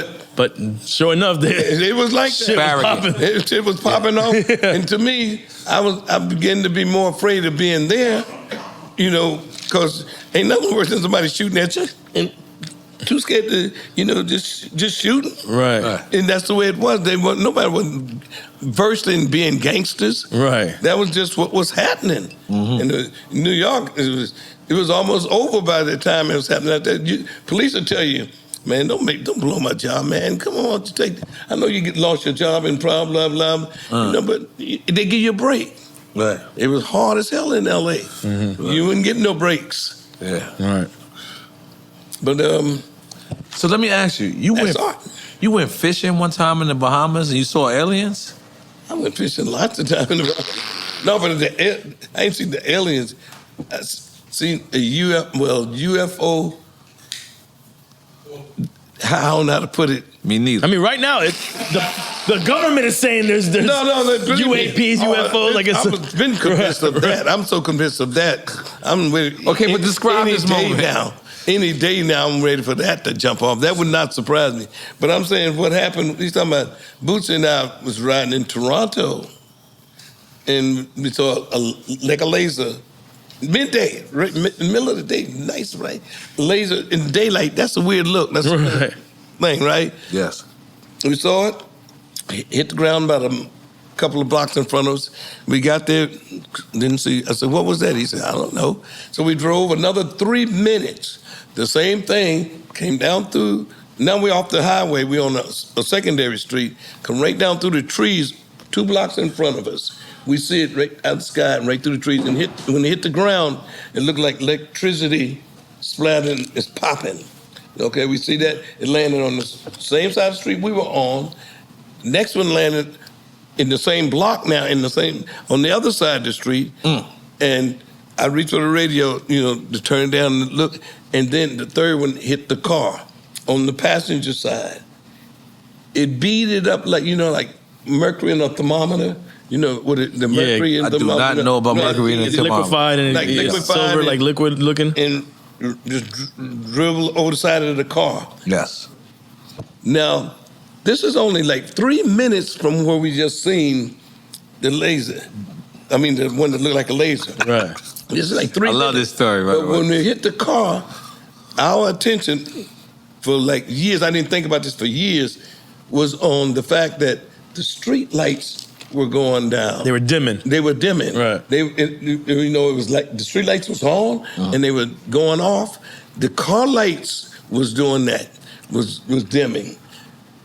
You could see way down 2 blocks in front of you, the lights going out, and Boots is driving. Say, what is it? I said, I don't know, get the fuck out of here. That's a normal We get to reaction. about 3 blocks in this, and look to the left, you could see street lights on, and it looked like traffic was moving. We get to the house, parks in the driveway, and don't say shit. We sat there for like 3 minutes. And my daughter walks out and said, wow, y'all look like y'all seen a ghost. And she said, give me a hug, I'm going to bed. Now remember, I told you the weirdest thing about seeing it the first time that it was in daylight. Right. This was only like 5 minutes away from where that. Now it's dark? Now it's dark, and she's going to bed. So time lapse. So that means it's 7 o'clock. We did not think about that for at least 10 years. You guys got abducted. We did not think about the fact that that time discrepancy from the first time we saw it to the street lights going out to her going to bed. I had to call Boots. I'm on the road years later and said, when I thought about it like that, I said, what time did we get to Toronto? He said, 10 or so in the morning. I said, right. When we saw the light the first time, I said, it was daylight. Scared of Toronto then. I said, it was daylight, right? He said, yeah, it was daylight. It was weird. That's what made it weird. That it was in daylight. There's only 3 blocks from there to where the light hit the car. I said, why was the street lights going out? And why were they even on? And why was Barbarella going to bed at 7 at night? He said, man, fuck you. He said, what happened to that time? We never thought about that. Which is classic abduction stories. And I gotta ask, was there any drugs involved? No. Sober. No psychedelic, no funkadelic. The thing is, we had just come from Detroit, from the studio, had to come through customs. Because Detroit and Canada They're right going to there. Canada. Yeah. They're going through customs, Very, which very close. Wednesday went up forward, so we had to come through customs. We ain't coming through that custom with no drugs. Yeah. Matter of fact, I had to go look for some after that. You're like, That shit fucked you up so much. I respect that. And that was. Oh yeah, that I believed in that. Anyway, I'm a Star Trek freak, so all of that I believe in. Yeah, you believe in ghosts too, right? You believe in aliens? I believe in ghosts too, and I believe in aliens. I mean, one of them shits. One of them shits. I mean, I'm interested. I'm interested in it. Wow, man. Yeah, but like I said, So remember the time you was fishing and you saw aliens in Bahamas? Because N.O.R.E remembers it. No. All right, because I seen the story where you was describing where you was fishing in the Bahamas. So you've been seeing aliens a lot. He hasn't seen the aliens though. He's seen lights in the sky. Whatever that situation was, we didn't get to see who was doing it. He ain't seen homie in But there. I believe that shit. You believe that shit? Oh, hell yeah. Oh, shit. Oh, man. So right now, with the government saying all the stuff they're saying, that must be wild after you've seen something like that in the past. I'm just waiting. I've been convinced of that shit, Right. Puerto Rico, they say they got the biggest alien shit going on. Nah, I'm not gonna lie. They got The one coming out the water. They got a big thing. Well, they have Chupacabra? No, bro. Chupacabra, baby. No, Chupacabra's not real, man. Hey. Chupacabra's you when you get too drunk. Hey. Maybe. Well, Look, no. I actually want to go. I was trying to go through a bunch of the records that sampled you guys. 1,800 records they sampled you? More than that. More than It's like It's more by now. It's like 26 or 2700. But look, let's just say some of the songs in hip hop, and this is just some. This doesn't even scratch the surface. All right. Me, Myself, and I, De La Soul. De La Soul. 2 versions of it. Dre Day, Dr. Dre. Who Am I, Snoop. Come on. Dre Day. Which one is Dre? I mean, I'm probably the worst one to. Yeah, that was not good. No, it was better than your rendition. Okay, we'll get back to that. Yeah. How to Survive in South Central, Ice Cube. Okay. Classic. Gold Digger, EPMD. Stranded on Death Row, Dre. Oof. Funkin' Lesson, X-Clan. Oof. You got Strata Compton, which I said earlier, NWO, which is crazy. I know you got Soul, Eric B. and Rakim. We had 12 songs in the Straight Outta Compton. On that album? Straight Outta Compton, the movie. Oh, in the movie. Oh, 12. God damn it. Here, a couple more. You got, I know you got Soul, Eric B. and Rakim. Blue Cheese, UMCs. Static by J. Rue the Damager. Teacher, Slick Rick. And I mean, I could keep going, to be honest with you. Keep going. No, I stopped. I was writing them all. I was like, I was going through records that I love. And I was like, oh man. I started writing them. Nah, that is And I mean, and he's recorded records with Cube and Pac, and I'm sure there's a lot more than that, but in hip hop. Underground, we did a lot together. Matter of fact, we did an album together, Children of the P. That was like one of their last ones. Were you close with Shock G? Yeah. And it's crazy because he was in Tampa and you live in Tallahassee now. Yeah, we did a lot of stuff together. Him and Pee Wee did stuff on our records too. He was really, it sucks to say Before they was talented. rapping, they had a singing group. Yeah, you said that earlier. They had a band. And you remember the name of that band? No, I don't. I do remember that Pac was dancing though. Yeah. Yeah, I do remember that. Was he a good dancer? Huh? Was he a good dancer, Pac? Well, for that era, yeah. They Flat top, Gumby. Yeah. What was your take on Pac, since you knew him from back then to later on? He was an intelligent dude. And they had such good material as Digital Underground. Absolutely. Yeah, they were. You know that it was creative, very creative, and he was right for the time, whatever that time was. He was the one that thing came through him. Whatever it was, he had the right tempo for whatever it was. You know, because I used to tell them, man, be careful, man. These police, they gonna get you. You can't just shoot them in the booty and get away with it. After he's shot. I mean, even though you got out of it, I'd be looking over my shoulders from now on. And that's when he got in trouble with the girl. And, everything, it was just scary. But and it happened fast, too, because it seems like a long time, but it all happened pretty fast. But that era, I didn't trust nothing, the government or what was going on, because I know they was trying to get rid of hip-hop was more of a danger getting along, like if East Coast and West Coast would have got together, that was a dangerous thing for the country as far as the authority was concerned. And I thought a lot of people was going to get played with that one. I was really worried about, are you with East Coast? What? That wasn't a concept. It wasn't a thing. To me, everybody's got to be together. Right. And the thing about you is your music is so bright and so universal. I think you're one of those guys that people think you're from out of the planet. Oh, yeah. You know what I'm saying?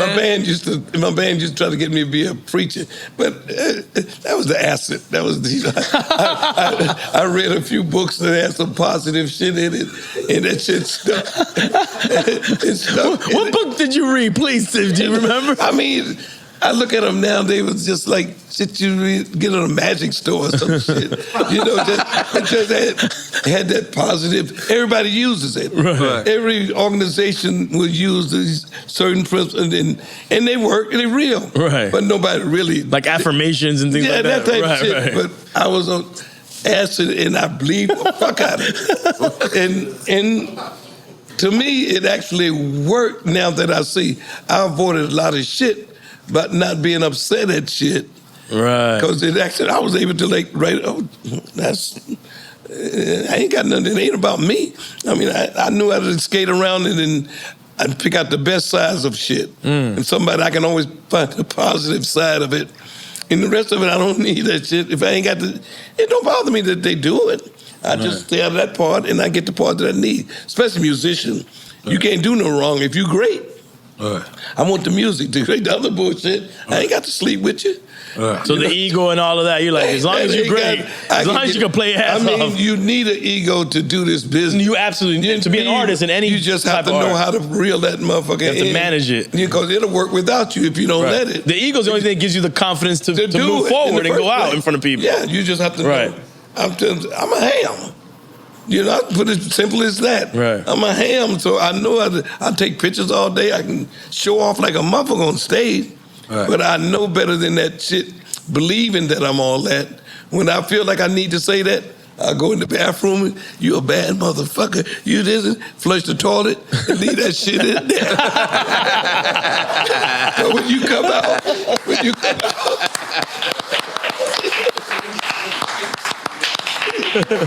when you come out, there's gonna be some of it tell you ain't shit.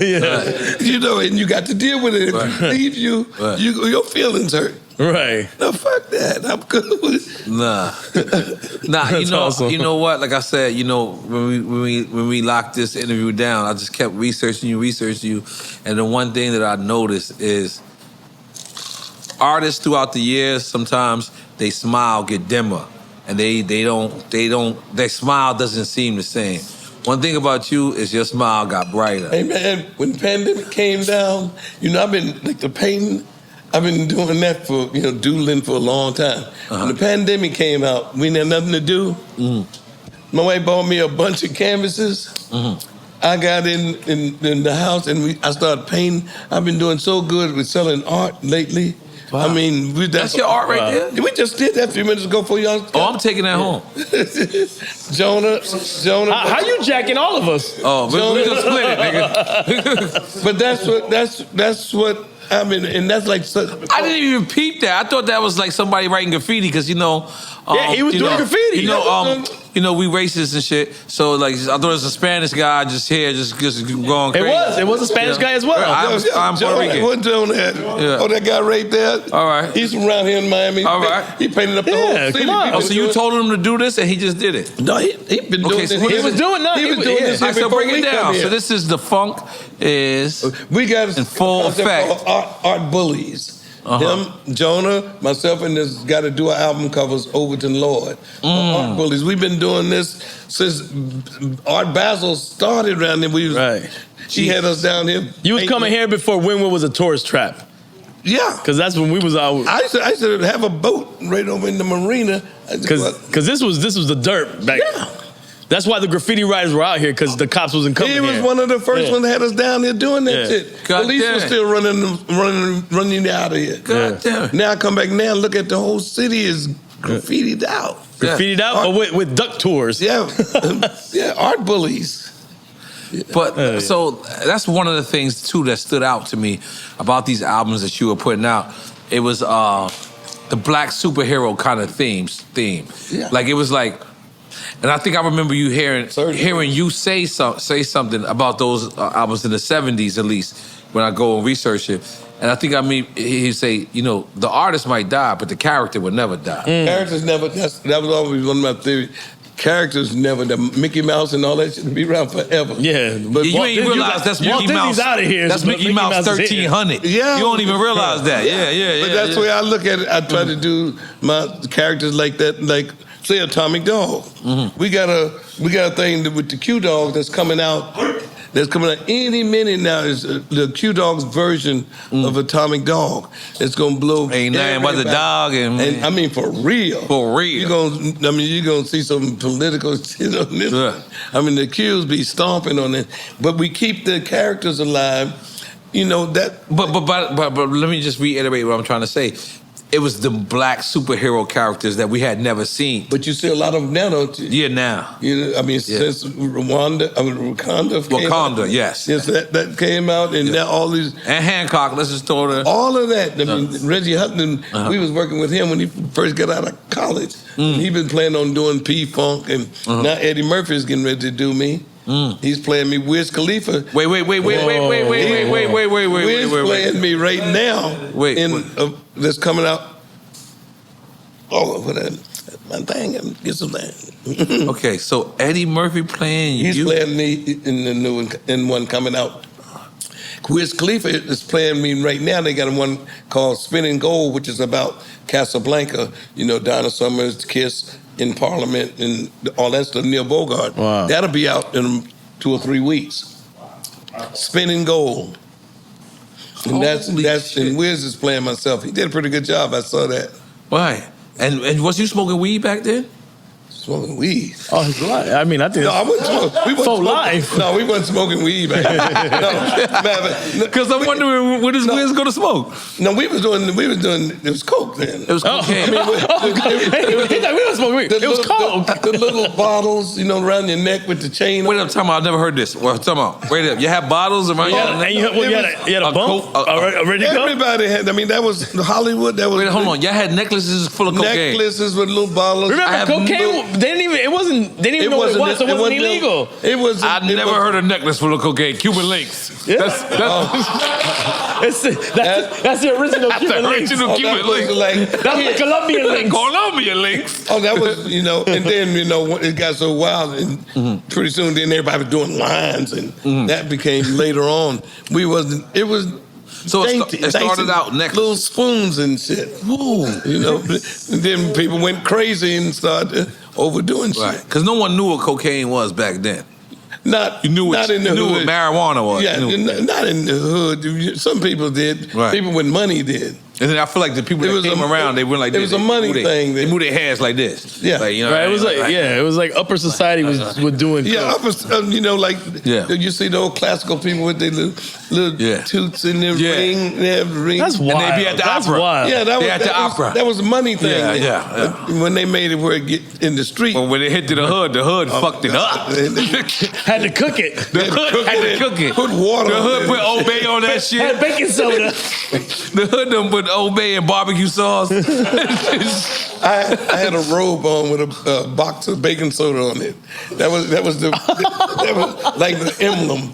You know. I thought I was ignorant. Oh, no, I think you got me beat. No, because you did. I had a Newport box. I diamond out a Newport chain. The whole box of baking soda. The baking soda, you got me beat. You win. You win. You win. No, you winning. It's called getting fucked up. And when you get fucked up, you do fucked up shit. Right. And that's all it was. Everybody was out there who could get fucked up. Right. And who could do it to, you know, whatever the styling is. Yeah, but it was, and look back at it, was stupid, but I got out of it. I'm gonna tell you one of my first. Not one of my first, but this is one of the first times I realized that Hollywood is different from New York.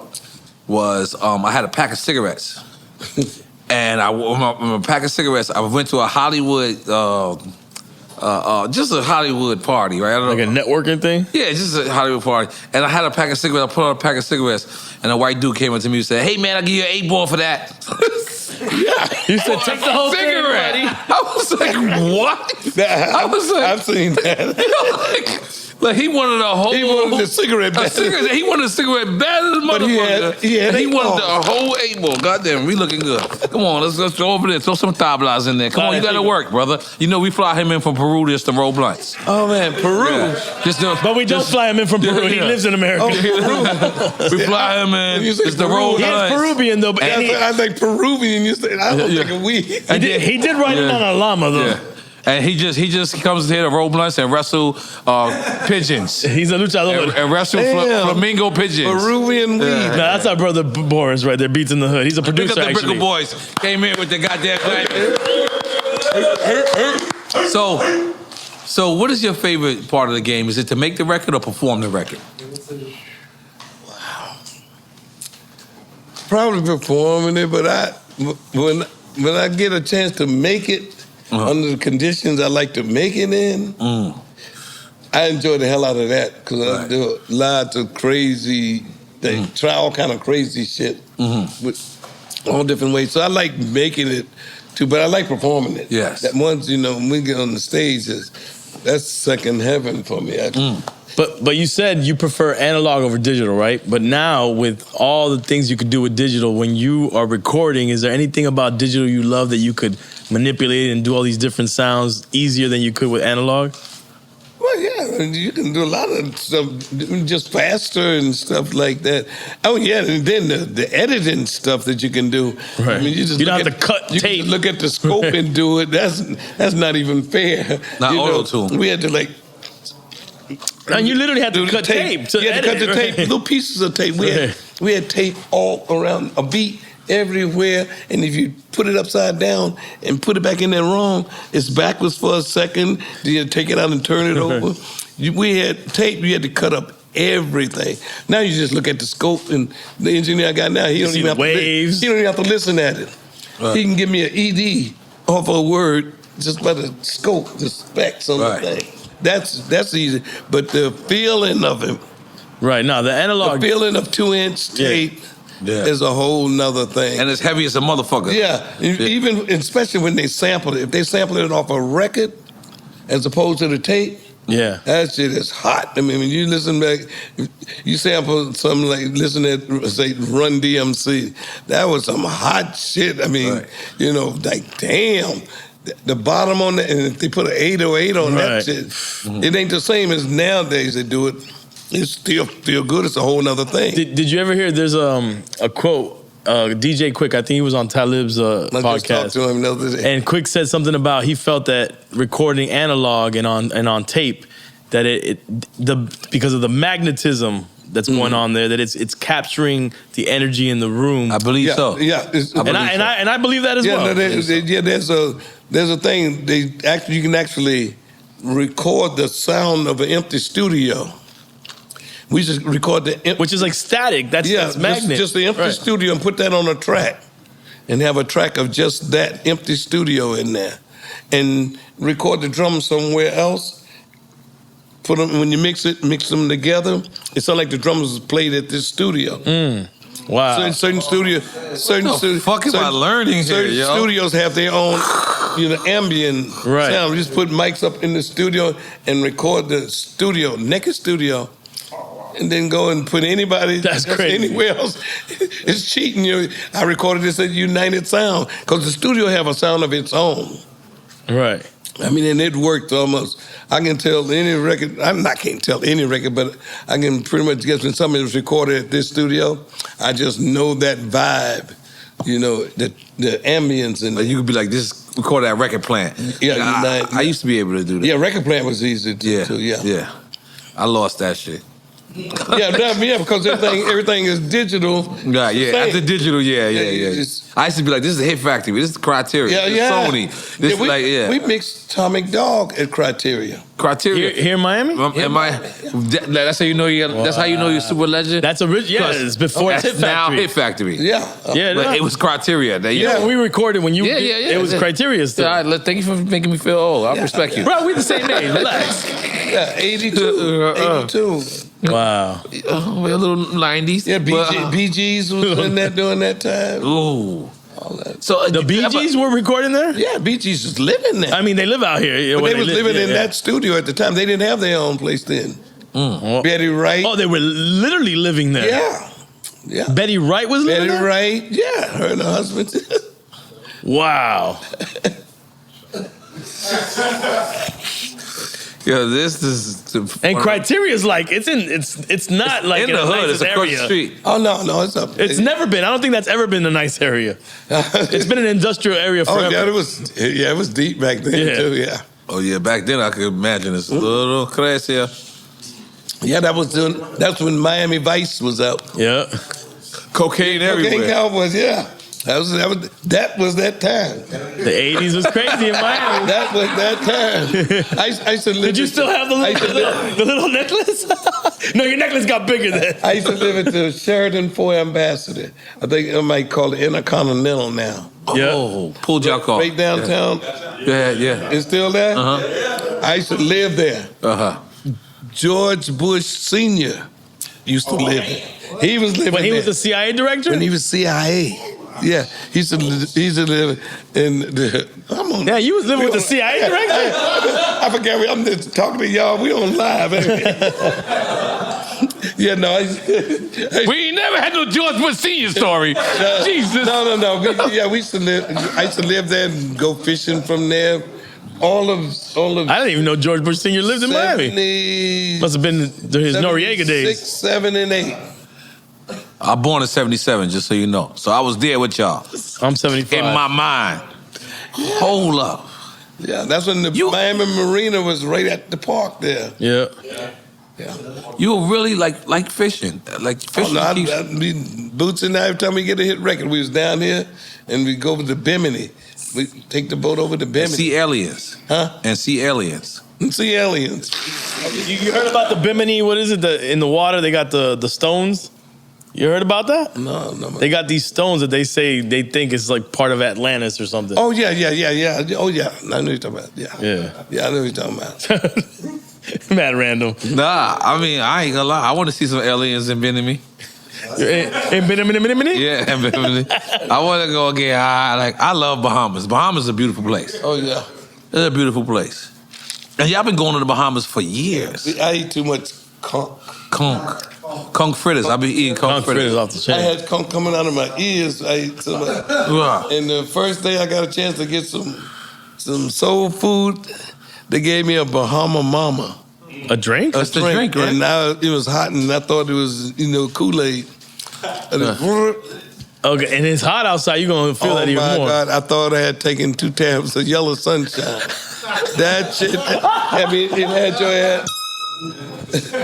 Everything. And we was at a dinner with the president. I was back, president of the Bimini. And they said, we got one. Because I was in, somebody take me home. Y'all don't think I'm going to make it. Blah, blah, blah. He announced it loud to everybody at the table. I think we got one. So they had to take me home. I missed the dinner with all the good. The president of Bimini. Of Bimini, yeah. Okay, all right, cool. And you said yellow messed that? Was that yellow? What's that? No, yellow sunshine. 2 tabs of yellow sunshine. Was that mescaline? No, that was LSD 25. Damn, I ain't taking LSD 25? I took mescaline. When that shit got a number, you know it's real. LSD 25. Lysergic diethylamide. What? Lysergic diethylamide. That's a hell of science term. Oh, that's what LSD stand for? Yeah. Oh, I didn't know. That's a real. I thought it was just a nigga named LSD. No. They named it after him. Like, yo, go ahead, nigga. I was doing that, and we was in Boston at the time that Timothy Leary and Bobby Brown sampled you too, right? Oh yeah. I did live things with them. Okay. Yeah, they went on tour with us on their first tours. So you know in Bobby Brown book he fried chicken with cocaine. I can dig it. No, I think they changed. That story was messed up, bro. No, he said it on Mike Tyson shit. No, he admitted to it. No, he changed the story up. No, he admitted. He said it on Mike Tyson. Yes, he did. He didn't say he purposely cooked it. No, he thought it was flour. I never said it was on purpose. Oh no, I know. But I just said he fried cocaine. No, he thought it was flour though. Yeah. Oh, I never. I know that part. No, but it's the way we've always said the story. Oh no, sounds like he's like, oh yeah. Let's go. Good. You ain't never fried no chicken with cocaine. You ain't never fried no chicken with cocaine. No. But I've seen it done. You've seen it done. I've seen somebody. I've seen him do everything. But like I was saying, we were. Talking about what? Like I said, we were in the Boston area when Timothy Leary and them discovered the LSD thing. When that whole thing, when the FBI was searching for him during the 70s. Yes. We were in Boston during that time. Because that was in the university, right? University. Right. Yeah. Right. Matter of fact, that's what we got the answer from those same kids, where you could actually, they pay you $60 to take it and watch it for 4 hours. Because they were testing. Like Pineapple Express. You never seen the movie? Yeah. Pineapple Express, they get you high and they monitor you. Yeah. Oh, bro, they was doing that with LSD? Yeah, well, that's what it was at. And we had just gotten into Boston. That was 68. That's right, 68. Oh my God. So Led Zeppelin and those groups came through in '68. That was really the psychedelic. And they got put onto it here. Right. Wow, that changed music. That was my experience with acid and that whole time. And LSD and acid is the same thing, right? Yeah. Okay, all right. They ain't cousins. They like. Matter of fact, the guy came to Miami. What was one of the other professors, and he had a show here. He had a show. Remember Flipper? Yeah. The dolphin. He gave Flipper LSD? The dolphin. The guy that did that had that show. Right. That was an undercover show for the scientists. Wait, the show was undercover? Was undercover. That show was a cover for them doing dolphin studies. With them doing LSD? No, the same guy that did the LSD in New York. One of the guys came here and had that show, Flippers, and it was covered. You can check it on. It's on the internet. Flipper was a cover for them studying dolphins and using them until they started using them in the government during war. Oh, because they were doing the bomb things and all that. That's when he quit. That's when he let them loose. Right. Just be right down to the aquarium, yeah. Wow. But they didn't get a dolphin's LSD. Huh? Might as well. I'm pretty sure they did. Yeah, they probably did. Dude named John C. Lilly. Check him out. John C. Lilly. And then that's how the Flipper started flipping. Yeah. Flipper started talking. Makes sense. Flipper was talking. Flipper said, "What's up, man?" Flipper came out the water. But that was just a cover. All that stuff was That's crazy. The real story was they was training the dolphins to put the bombs on them. Right. And he let them loose. That was the big scandal. Wow. He found out the government was doing that. He turned them loose. Now, Atomic Dog took out Billie Jean as the number one. Michael Jackson, Billie Jean. Michael Jackson, anybody Billie listening? Jean. I'm so they sorry, know. in case people don't know, Billie Jean is not my lover. She's not the girl. Says that I am the one. Yeah. But the kid is not my son. You took that shit out. Yeah. Atomic Dog. Wow. But at the time that was that MTV? Mm-hmm. Yeah. They wouldn't put it on MTV. They wouldn't put yours on MTV. Right, but they got Billie Jean on there. That was he was pop locking. That's when it first got. Yeah. And then Prince got on there every time after that. Right. Mm-hmm. And then you came and took it, had the number one position. Yep. Without MTV? Without MTV. That's the platform. That's what we need to clap for. Yeah. Oh, yeah. You didn't need MTV. Oh, no, we didn't need. Right. I mean, and it's still, and the record company told us it's not going pop. Did Michael call you and be like, "It's beef, nigga"? Oh, no, he called me and said, no, yes, LaToya. I was doing a radio show with LaToya. With LaToya Jackson. He called up and said, "What is his hair doing? What is his hair doing?" Because that's when I just got the color braids in. Right. And he had heard about it. He said, "I'm here for George Clinton." Blah blah. What is his hair doing? I heard about it. Right. Oh my God. And what made you say, "I'm taking the hair off"? 80 years old. Goddamn. Ain't no better reason. That shit start falling out by itself. Do you see yourself as a rock star that you are? I know that I am, but I don't like I say, look at it like that. I got plenty of time to do that later. Right. When you start looking at it, then you can get satisfied. I mean, not the egotistical side. No, of it, I mean but just actually paying attention to it. Right. I know. I mean, I know what I've done. I know all of the history. But you start dwelling on that. It's easy to get lazy right now. Right. I mean, I don't like to get. Then you're like, I ain't done. I'm 80 years old. I need an excuse to stay down. And if I start doing that, I mean, every once in a while I binge on YouTube and look at some of the shows. My wife do a lot of the filming and stuff, so I actually have to look at them a lot lately. Right. But you can get off into that and say, shit, I ain't moving. Another joint, but I don't want to do that. I want something to provoke me and let me try my ass to do it again. Right. And that's what we're doing. We're actually having fun doing tours now, especially with the younger band. Have to keep shit. And it's family. That's what's amazing about it. That's the other thing you got to. Right. transfer this shit to them for them to keep doing it. That is generational wealth, what you're doing. Yeah, that's what I'm trying to make sure Right. is recognized. Like I say, with Ben Crump being the head of our foundation of protect your legacy. That's what we're doing for all other artists, showing them how to protect their legacy. And there is a thing called family, wealth. Right. And if you do it from that point, they can't use that legal term that is past statute of limitation and all that legal term that you can't come and get your shit. Right. You can. Yeah, you can. You can. Yeah, you can. know what And I'm you saying? should. And you should. Right. And so and the thing is to do it and not I ain't mad at nobody. Just do it. Right. And that's what's happening right now. That's an inspiration for me. Actually, fighting and getting the copyrights back while I'm painting. I had all that shit on the internet, and people love that kind of content. When they seeing you on the internet, I'm in the garden. My wife got a garden. I'm out there picking potatoes and shit. People love that kind of shit to see an old motherfucker out there doing Living. shit. Living. You know. So I had all that with the old songs that I got back that they never heard. I be playing when I came in and heard y'all playing that old shit. I was like, damn.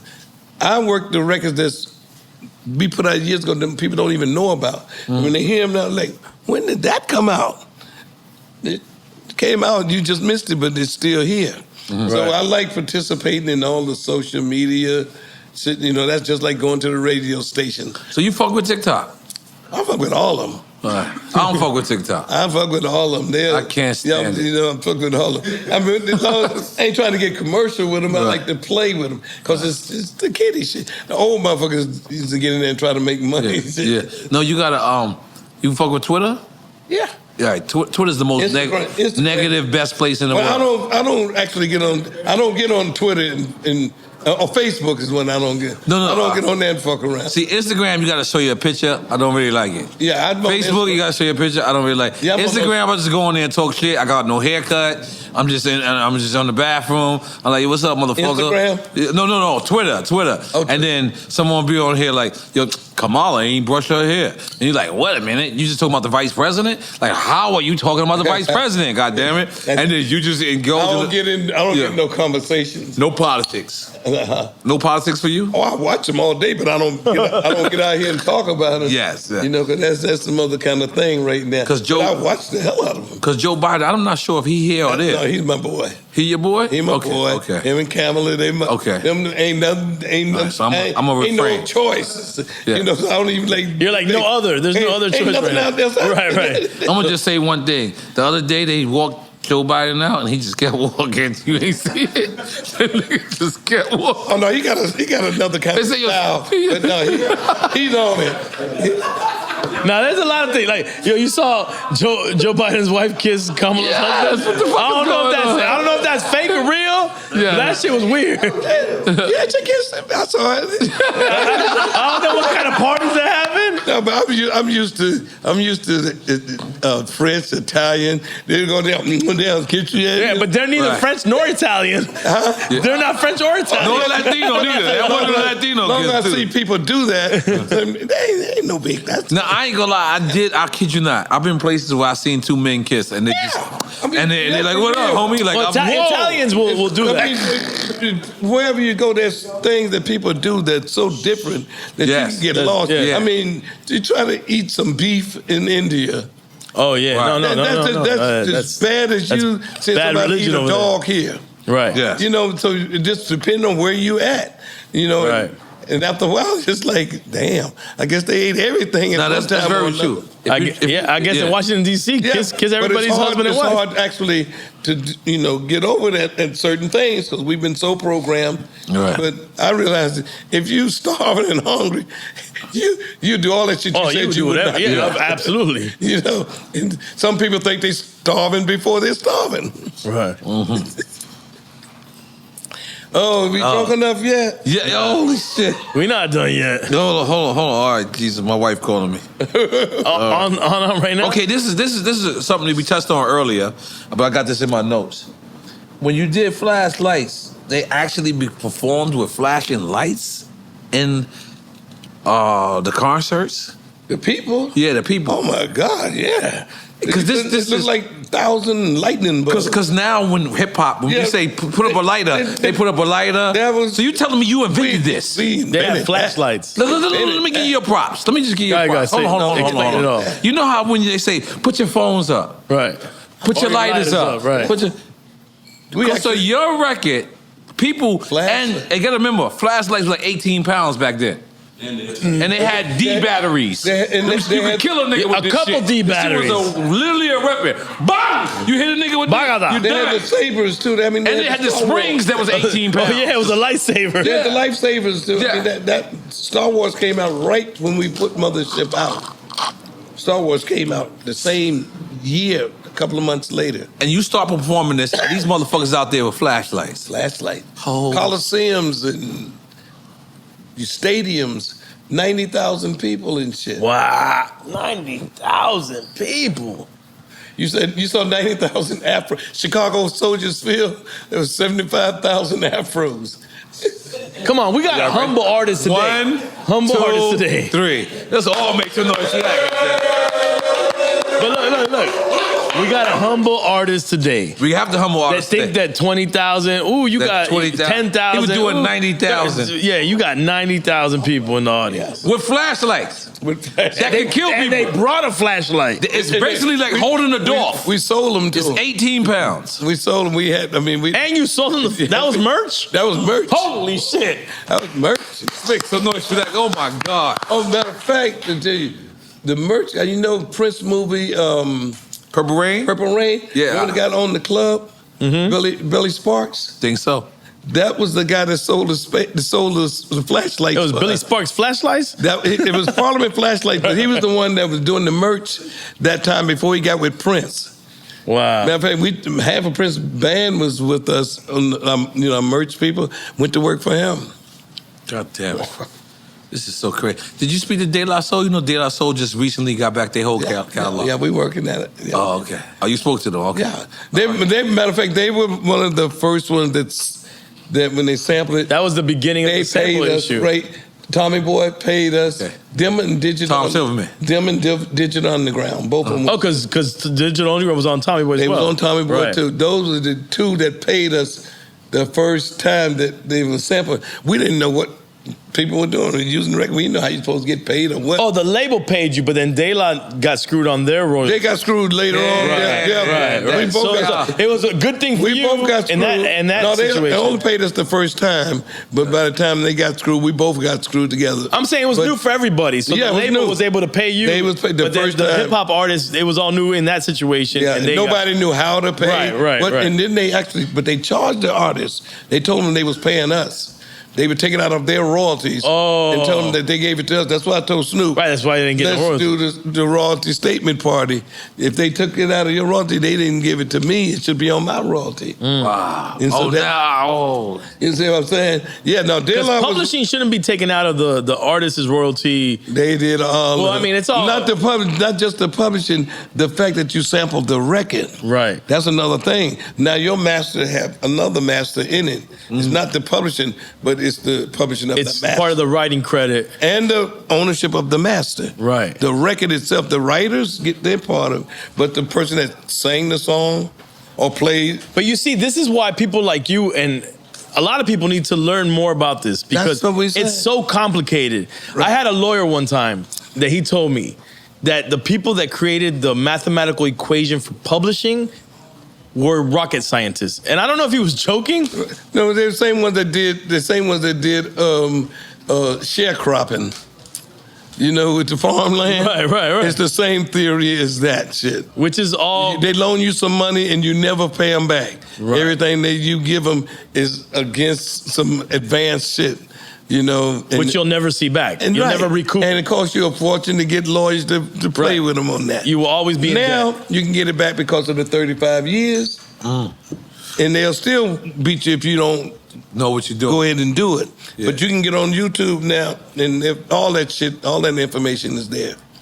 But like I said, we're doing a thing called Protect Our Legacy, and we're gonna have announce every Big year. club, right? We're gonna announce every year whose song is due back to them. Because every year, That's fire. somebody's song is due back to them.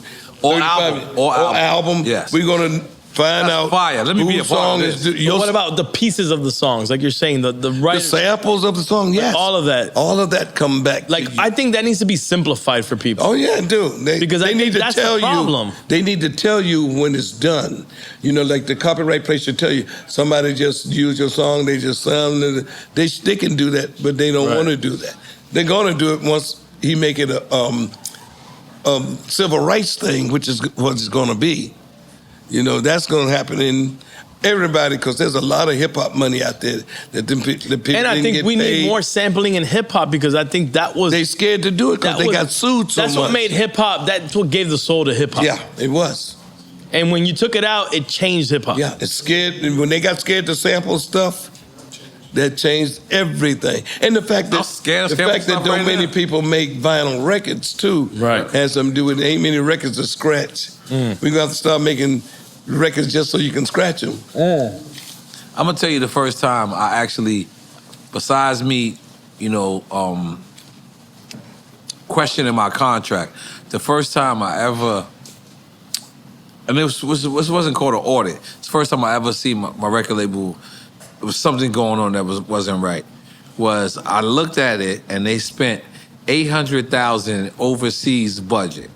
Back then we didn't have an Instagram, we didn't have a Twitter. They spent $80,000. $800,000. That's what they told me. They told me they spent $800,000 because they made my record go #1 in Europe and everywhere else. So they said that they spent this. The marketing budget. The marketing budget. That was always. They charged you the marketing budget. That's where they always took it from. So back then, I knew something was wrong about this. I was like, wait a minute. Wait, is Def Jam?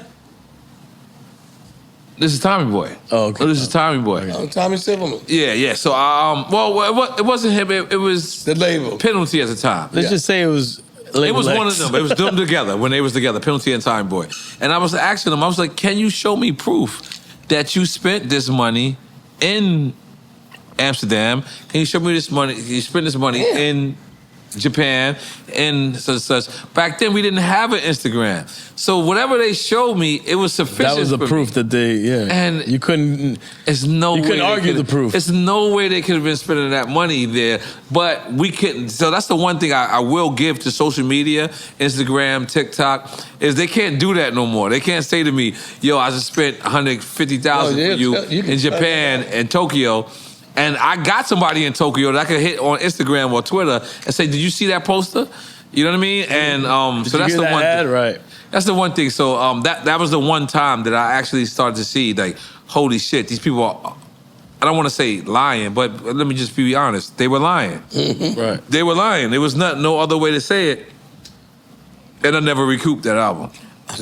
Yeah, it's hard. I'm still in the red. It's hard to recoup. I mean, you can't even recoup.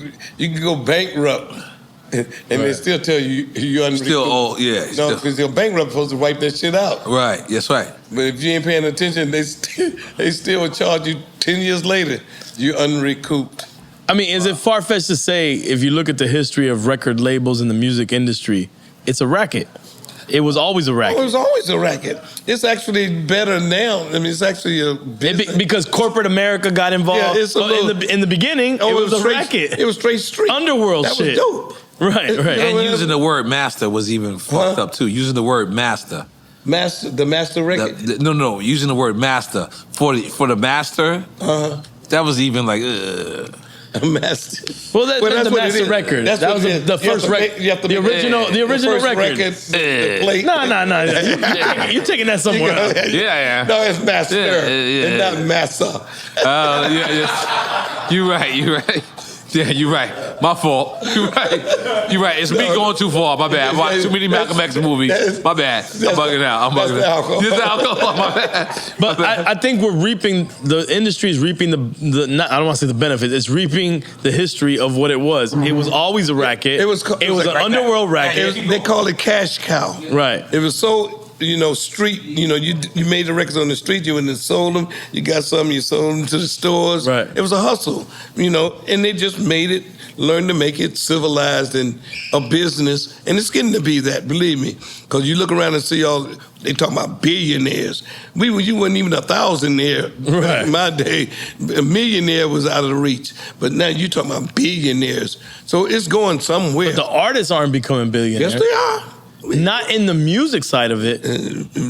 But they're becoming billionaires, not necessarily just off the music, off of the entire thing around them. Right. Their whole brand, like Rihanna, Beyonce, Jay-Z. But they had to branch out. I'm just saying. No, you have to branch out, but it gives you the opportunity to branch out. No, the opportunity is there. I'm just saying that infrastructure that started the music industry still comes from that shady place. Oh, yeah. And it's still shaking it off today. Okay. Yeah, but like I said, that 35 years of getting your masters back or getting your copyrights back, that's a Johnny step.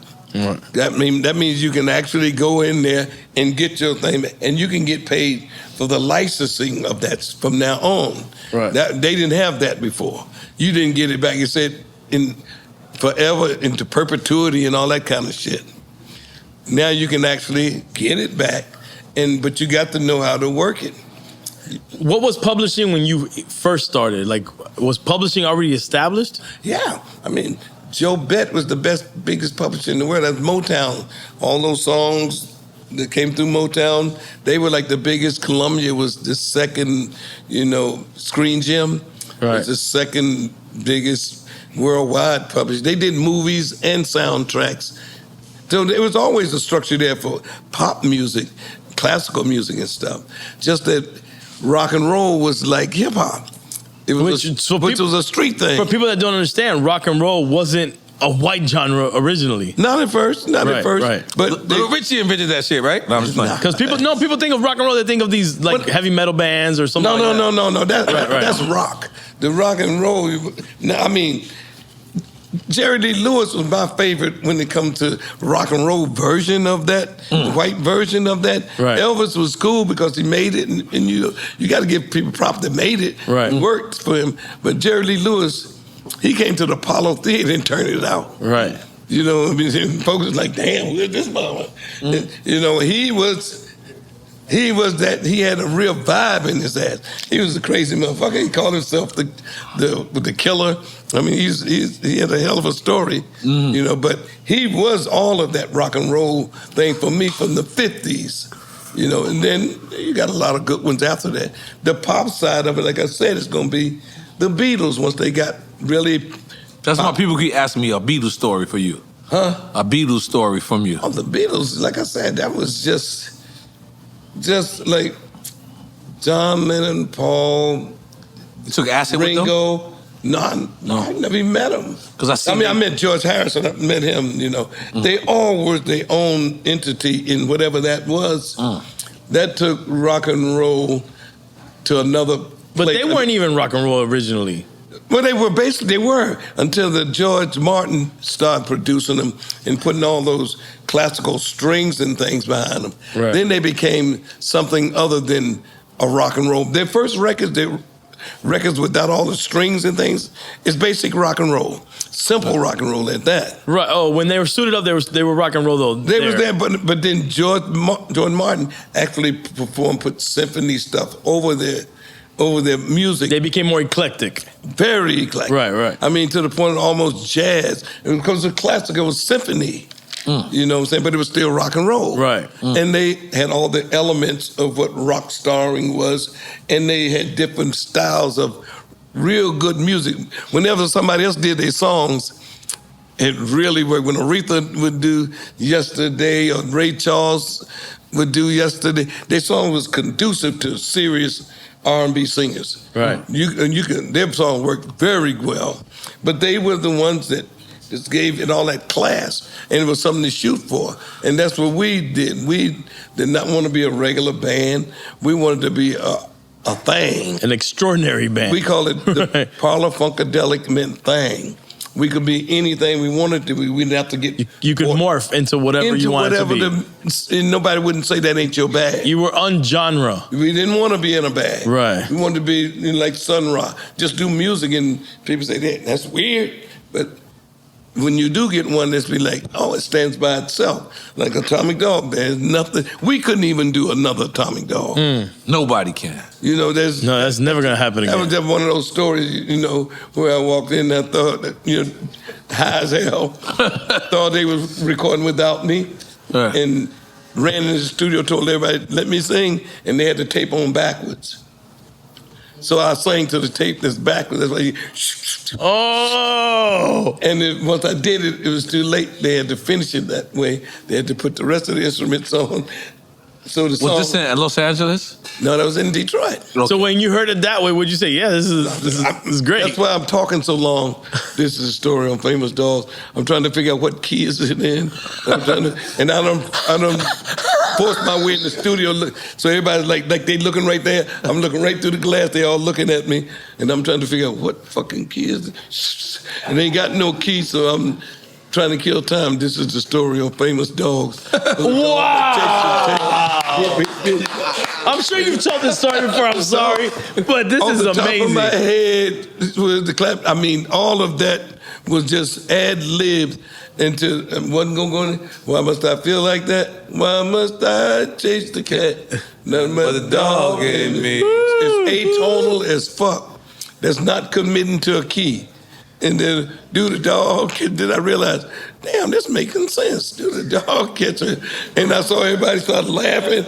And once, you know, that drove you. You see them people laughing, your ego. Right, it drove you. I got this, motherfucker. Wow, wow, wow, yippee, yo, yippee, yay.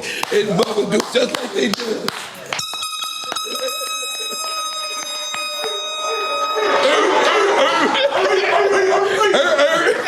Wow. No, I mean, that is an incredible story. That is the real, because everybody's looking at it. They told me, we was waiting on you to fuck up, because we know we got the record on backwards, but now they had to go back in and put the drums on again. Y'all invented something brand new out of that. Brand new. Wow. I know we spoke about this earlier, and I think he asked you, and I'm gonna just reiterate it in a different way. But do you know how much important you are to this culture? I don't fuck that shit. I ain't taking away that shit. Yeah. No. But believe me, I do know. That's why I was like, with Ben, I can say that kind of stuff. You need somebody like that to say that culturally, civil rights in that term. Yeah. But otherwise, we just talking shit. You know, we just kicking it and talking shit. But to say it like that, you need somebody to put it on that kind of light. That I mean, I was at the college today. I was at, what is it called? They just Ben Crump College. They just changed. They named the school Ben Crump. Wait, out here? Yeah, and his nephew, right? His nephew is his nephew's here. His nephew's here. Oh, well, where's it at? Where's the college at? St. Thomas. Yeah, St. Thomas University. They changed the name. Yeah. Oh, okay. So that's what I'm doing now to that's fire. To live up to that kind of shit. That's some, you know, I'm too lazy to do. I don't try to preach. I can talk shit all day. No, but you know what? Our culture. Part of the reason, and I'm sorry to get so deep, right? Oh shit! I got another one. I thought I just drank one. Oh shit! You better get it together, buddy. So, but part of the reason, I had watched recently, I think Dave Chappelle and these people go back to Ghana, right? I'm gonna take a pee-pees. Yeah, and they went. You gonna use the bathroom? No, I sound like Dave. Okay. Oh, but they went back to Ghana, and then they start saying all these things, and what you don't realize is that a lot of us, they start to think that we started in this country as slaves. They didn't realize that we were kings and queens, and this is what this place in Ghana is teaching, right? So I started to say that, and I say, damn, you know what? If we don't know this, if we don't know that we didn't start as slaves, we started as kings and queens. If we don't know this, others won't know that neither. No. So I say that to say this. I just want you to know, like, as a hip hopper, I've made my career through hip hop. I've made my life. I was able to save people through hip hop. But if it wasn't for you, and it wasn't for people prior to me recognizing who you are, then I don't think a lot of us would be here today. Wow. And that's real shit. It's real shit. Like, I knew exactly, but you know, I was studying you for months because once we started to, and I was like, damn, and damn. I never stopped saying damn every time I discovered something new, and I was just like, wow. And it's like, the thing about it is, we want to give you your flowers. We want to continue to salute you and to tell you, you know, you're doing great, and to tell you that you're fighting a great fight, because we're not worried about if anybody else does or don't. We're worried about if we do or don't. Yeah, I got you. And this is the reason why we have to do this. And we have to look at you face to face, man to man, eye to eye, and look at your beautiful family and say, we appreciate you. We appreciate what you do. We appreciate you continue to do it. We appreciate your smile getting brighter. Talk. Your smile getting brighter. Because so many, I've been through what you've been through. So many people have been through what you've been through. And you know what they become? They become bitter people. And you ain't bitter. You sitting here with a smile this whole time. Oh, shit. And I'm talking about this whole, when I say this whole time, I don't mean this whole time here. I mean this whole time in life. And I watched you with your recent performance. I don't know, I think it was in New Orleans. I'm not sure. And you had on a red shirt, and a red suit. And you sitting there, and I'm just looking, and I'm like, that man's smile got brighter. No. It got better. And that's my weapon. I learned that shit worked a long time ago. I got a permanent crease in my face from that shit. No, but to me, let me just say, as an outsider that's looking in, I'm just saying, you know, that's what I strive to be. You know, like as a time, I'm gonna be honest with you. You know, I've been doing rap for 25 years, but it's been time where I got on a stage and I just did not want to be there. Like I gave a horrible show. I did not participate with the people. The people start putting out their phones, and I was just like, I just did not want to be there because I didn't have the same amount of love that I had when I first started. You get jaded because of the transition.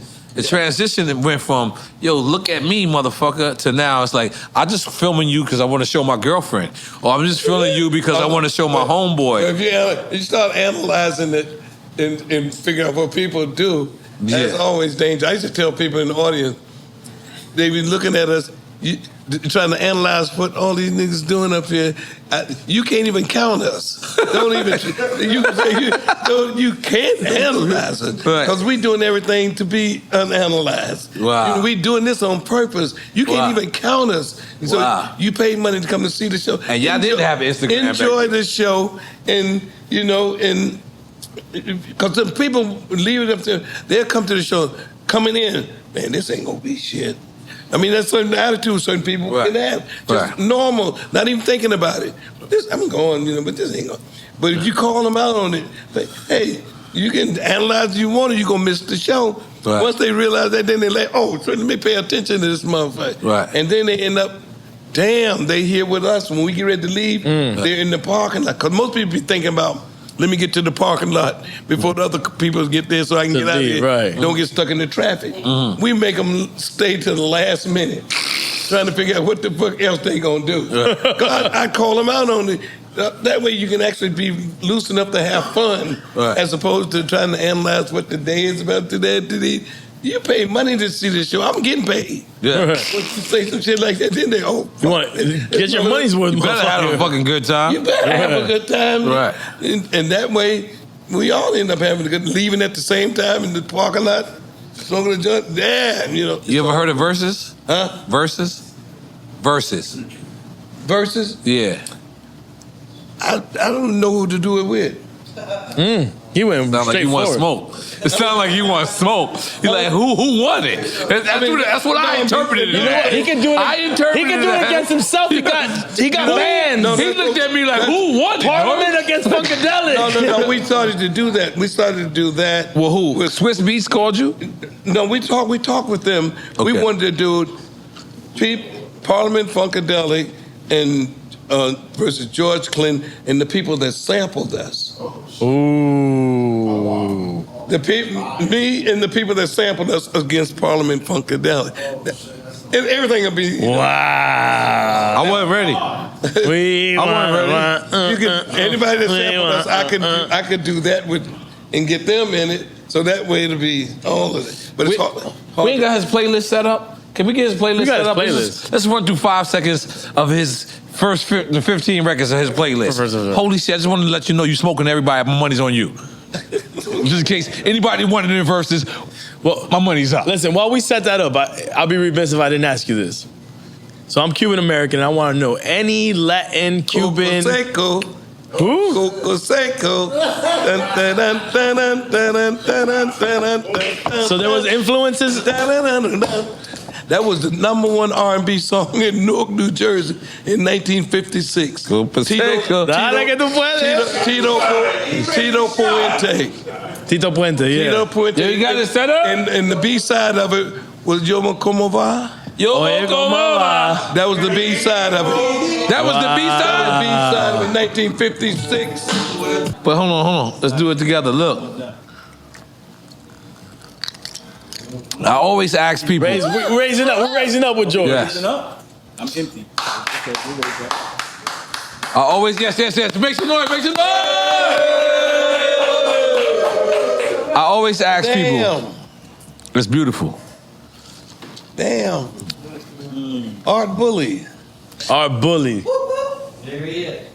So Mr. George, right? Mr. George Clinton. That's one of my grandkids. No. Great-grand Mr. George. No, I ain't gonna lie. I look up to you, so I gotta address you as such. But I always ask people,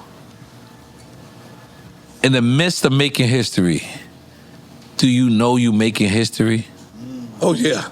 You knew? Oh, yeah, I'm aware of that. I mean, a lot of shit, just because I can, I do it now, knowing that sooner or later somebody's going to peep it.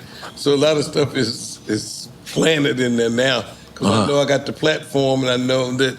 But you saying when you did this crazy music, you knew this was going to last? I knew that, after Motown and what they done in music, and Beatles and what they done, I knew that getting me a spaceship, and that I was going to make a serious imprint. I knew that. You know, it just couldn't be straight commercial. I had to do it the way I do it, and we were able to do it that way and actually have a reason for doing it, being able to explain our point of view. We had to do our own PR so we can put our interpretation on what we were doing. We couldn't leave it up to the radio station or the media to do it. We would do it and say it ourselves on the album covers. We talk about the shit on the P-Funk fans. So we pretty much colored and directed what people thought about us, over the years.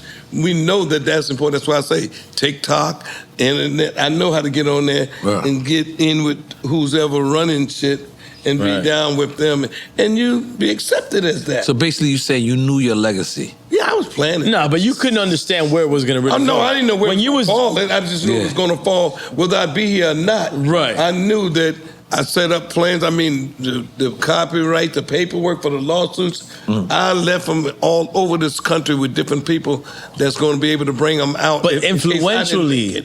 Influentially, like the style. Yeah. Oh yeah, I made sure being so outside of the box. Like I don't know. Don't quote me on this, but I feel like going back from Africa Bombada and moving on.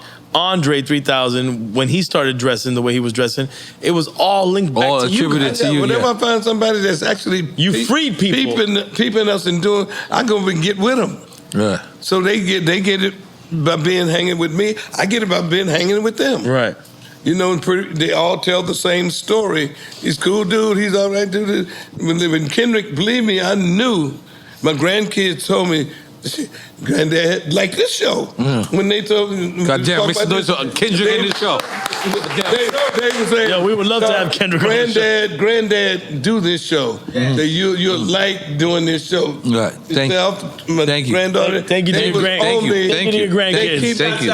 They keep me up Thank you, on Tanisha. what's. Stand up. Make some noise, Tanisha. That's right. She was doing that with Kendrick. She said, "Oh, you're like him. You're like him. He talked like blah." And when he came, it was. I always got someone that got little smaller grandkids. They got me up on all of the hip hop, the trap, the Atlanta crews, all the new people, the Migos, and everybody. All of it. I stay up on it because I let them influence me. They tell me who's doing what, and they have me on TikTok doing, I know what this is hype. I know this. It's just the kids' It ain't nothing new. It's just different for you. It's the kids doing their version, and you can see the old folks getting in there now trying to. Old folks getting in. Because you know that's the new place to hang out. Yeah. And so I get with whoever's happening. That works for me just like it works for them. Right. They call me to be on their record. I call them back.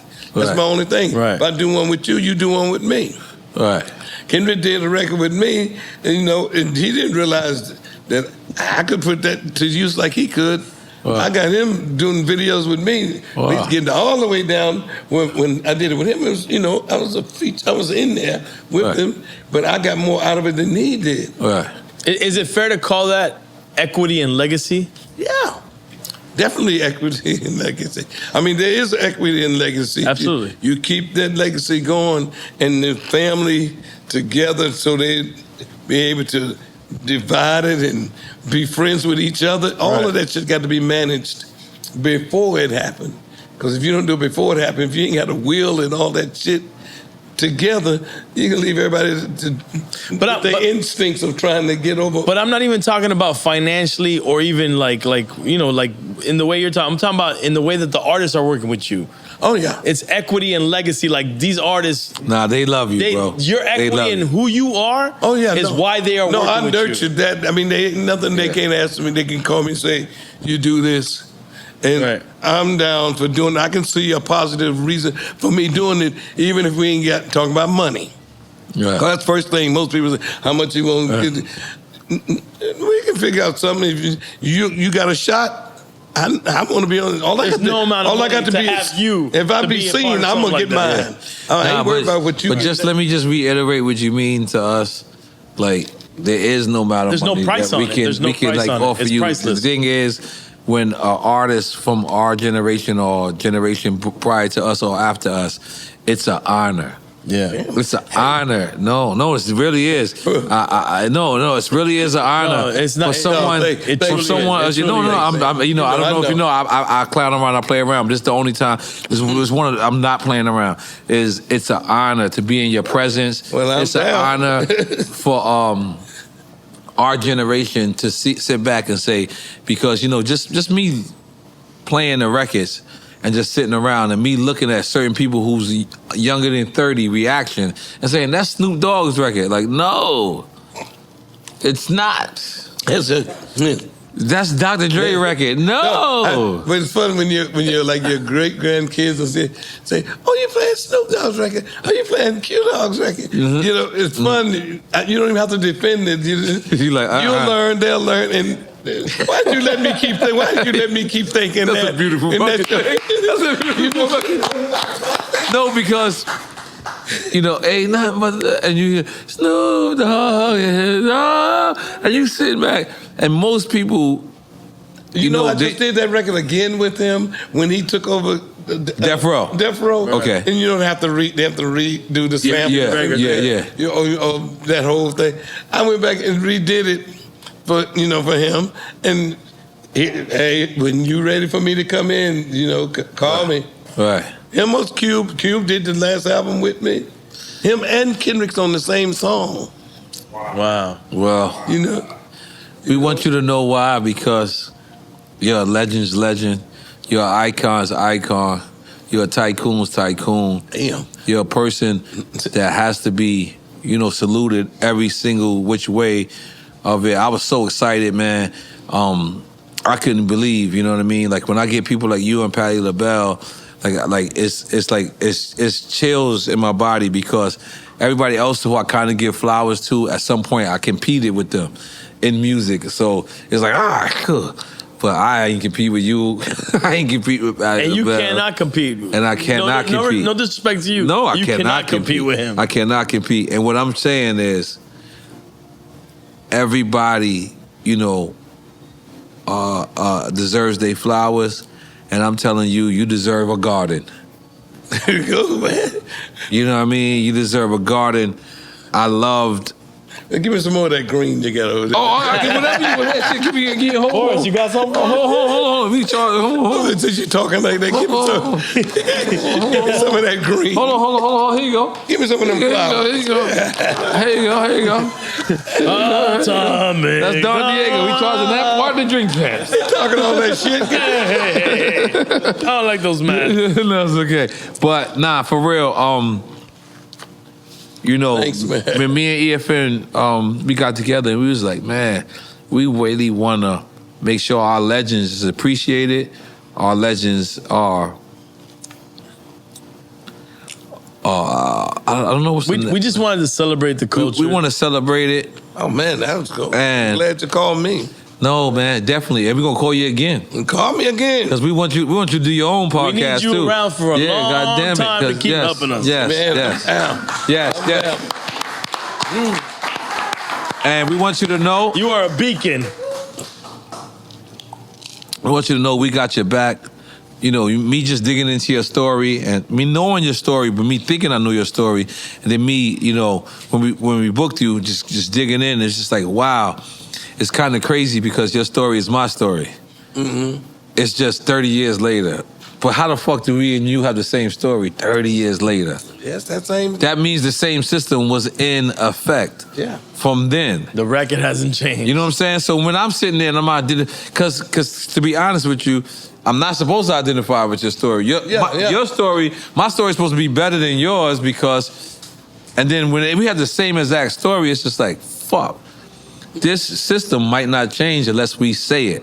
You have to say it. You have to speak it into existence. Right. Yes. So I want to say to you, you know, face to face, man to man, we appreciate you.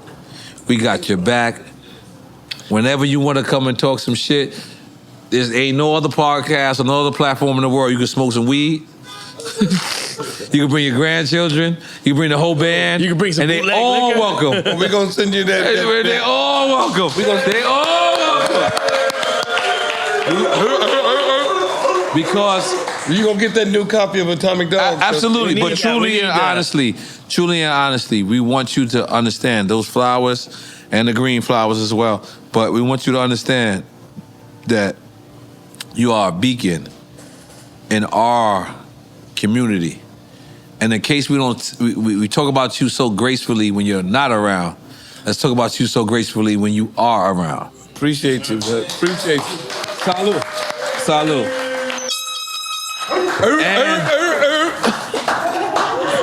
Cheers. And if you ever having a bad day, or if you ever having an awkward day, or if you're having an off day, just look at yourself in the mirror and say, hip-hop wouldn't be hip-hop without me. Absolutely.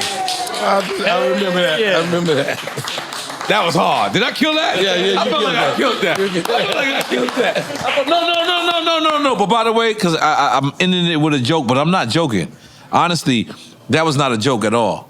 When I really listen to your catalog in its entirety, and I don't use big words, but just bear with me, entirety is a big word for me. I'm listening to your catalog entirety. I'm thinking, oh shit, this motherfucker gave birth to the West Coast. And it quickly reminded me, no. All of hip hop. Not just the West Coast, mother flipper. No. We were talking about flipper earlier, right? So it worked out. It actually started on the East Coast. Yeah, it really did. Yeah, I mean, we was down with, like I said. The samples started on the East Coast. And them, they was real early. Early hip hop. Early hip hop. That's 78. Well, we can see the influence from their dress code. Yep. But I just want you to know how much you appreciate it. We want you to know that's what we do over here. And every day of your life, just in case you ever, like I said it again, but I'm going to say it again, just to reiterate what I said. If you ever having a bad day, you just look at yourself in the mirror and say, hey, hot nigga right now sampled me. They needed me to move forward. Yeah, I'll do it as long as I'm in the bathroom. Well, we're going to take a picture and do some drops. Yo, I ain't gonna lie. It's only 2 times I had.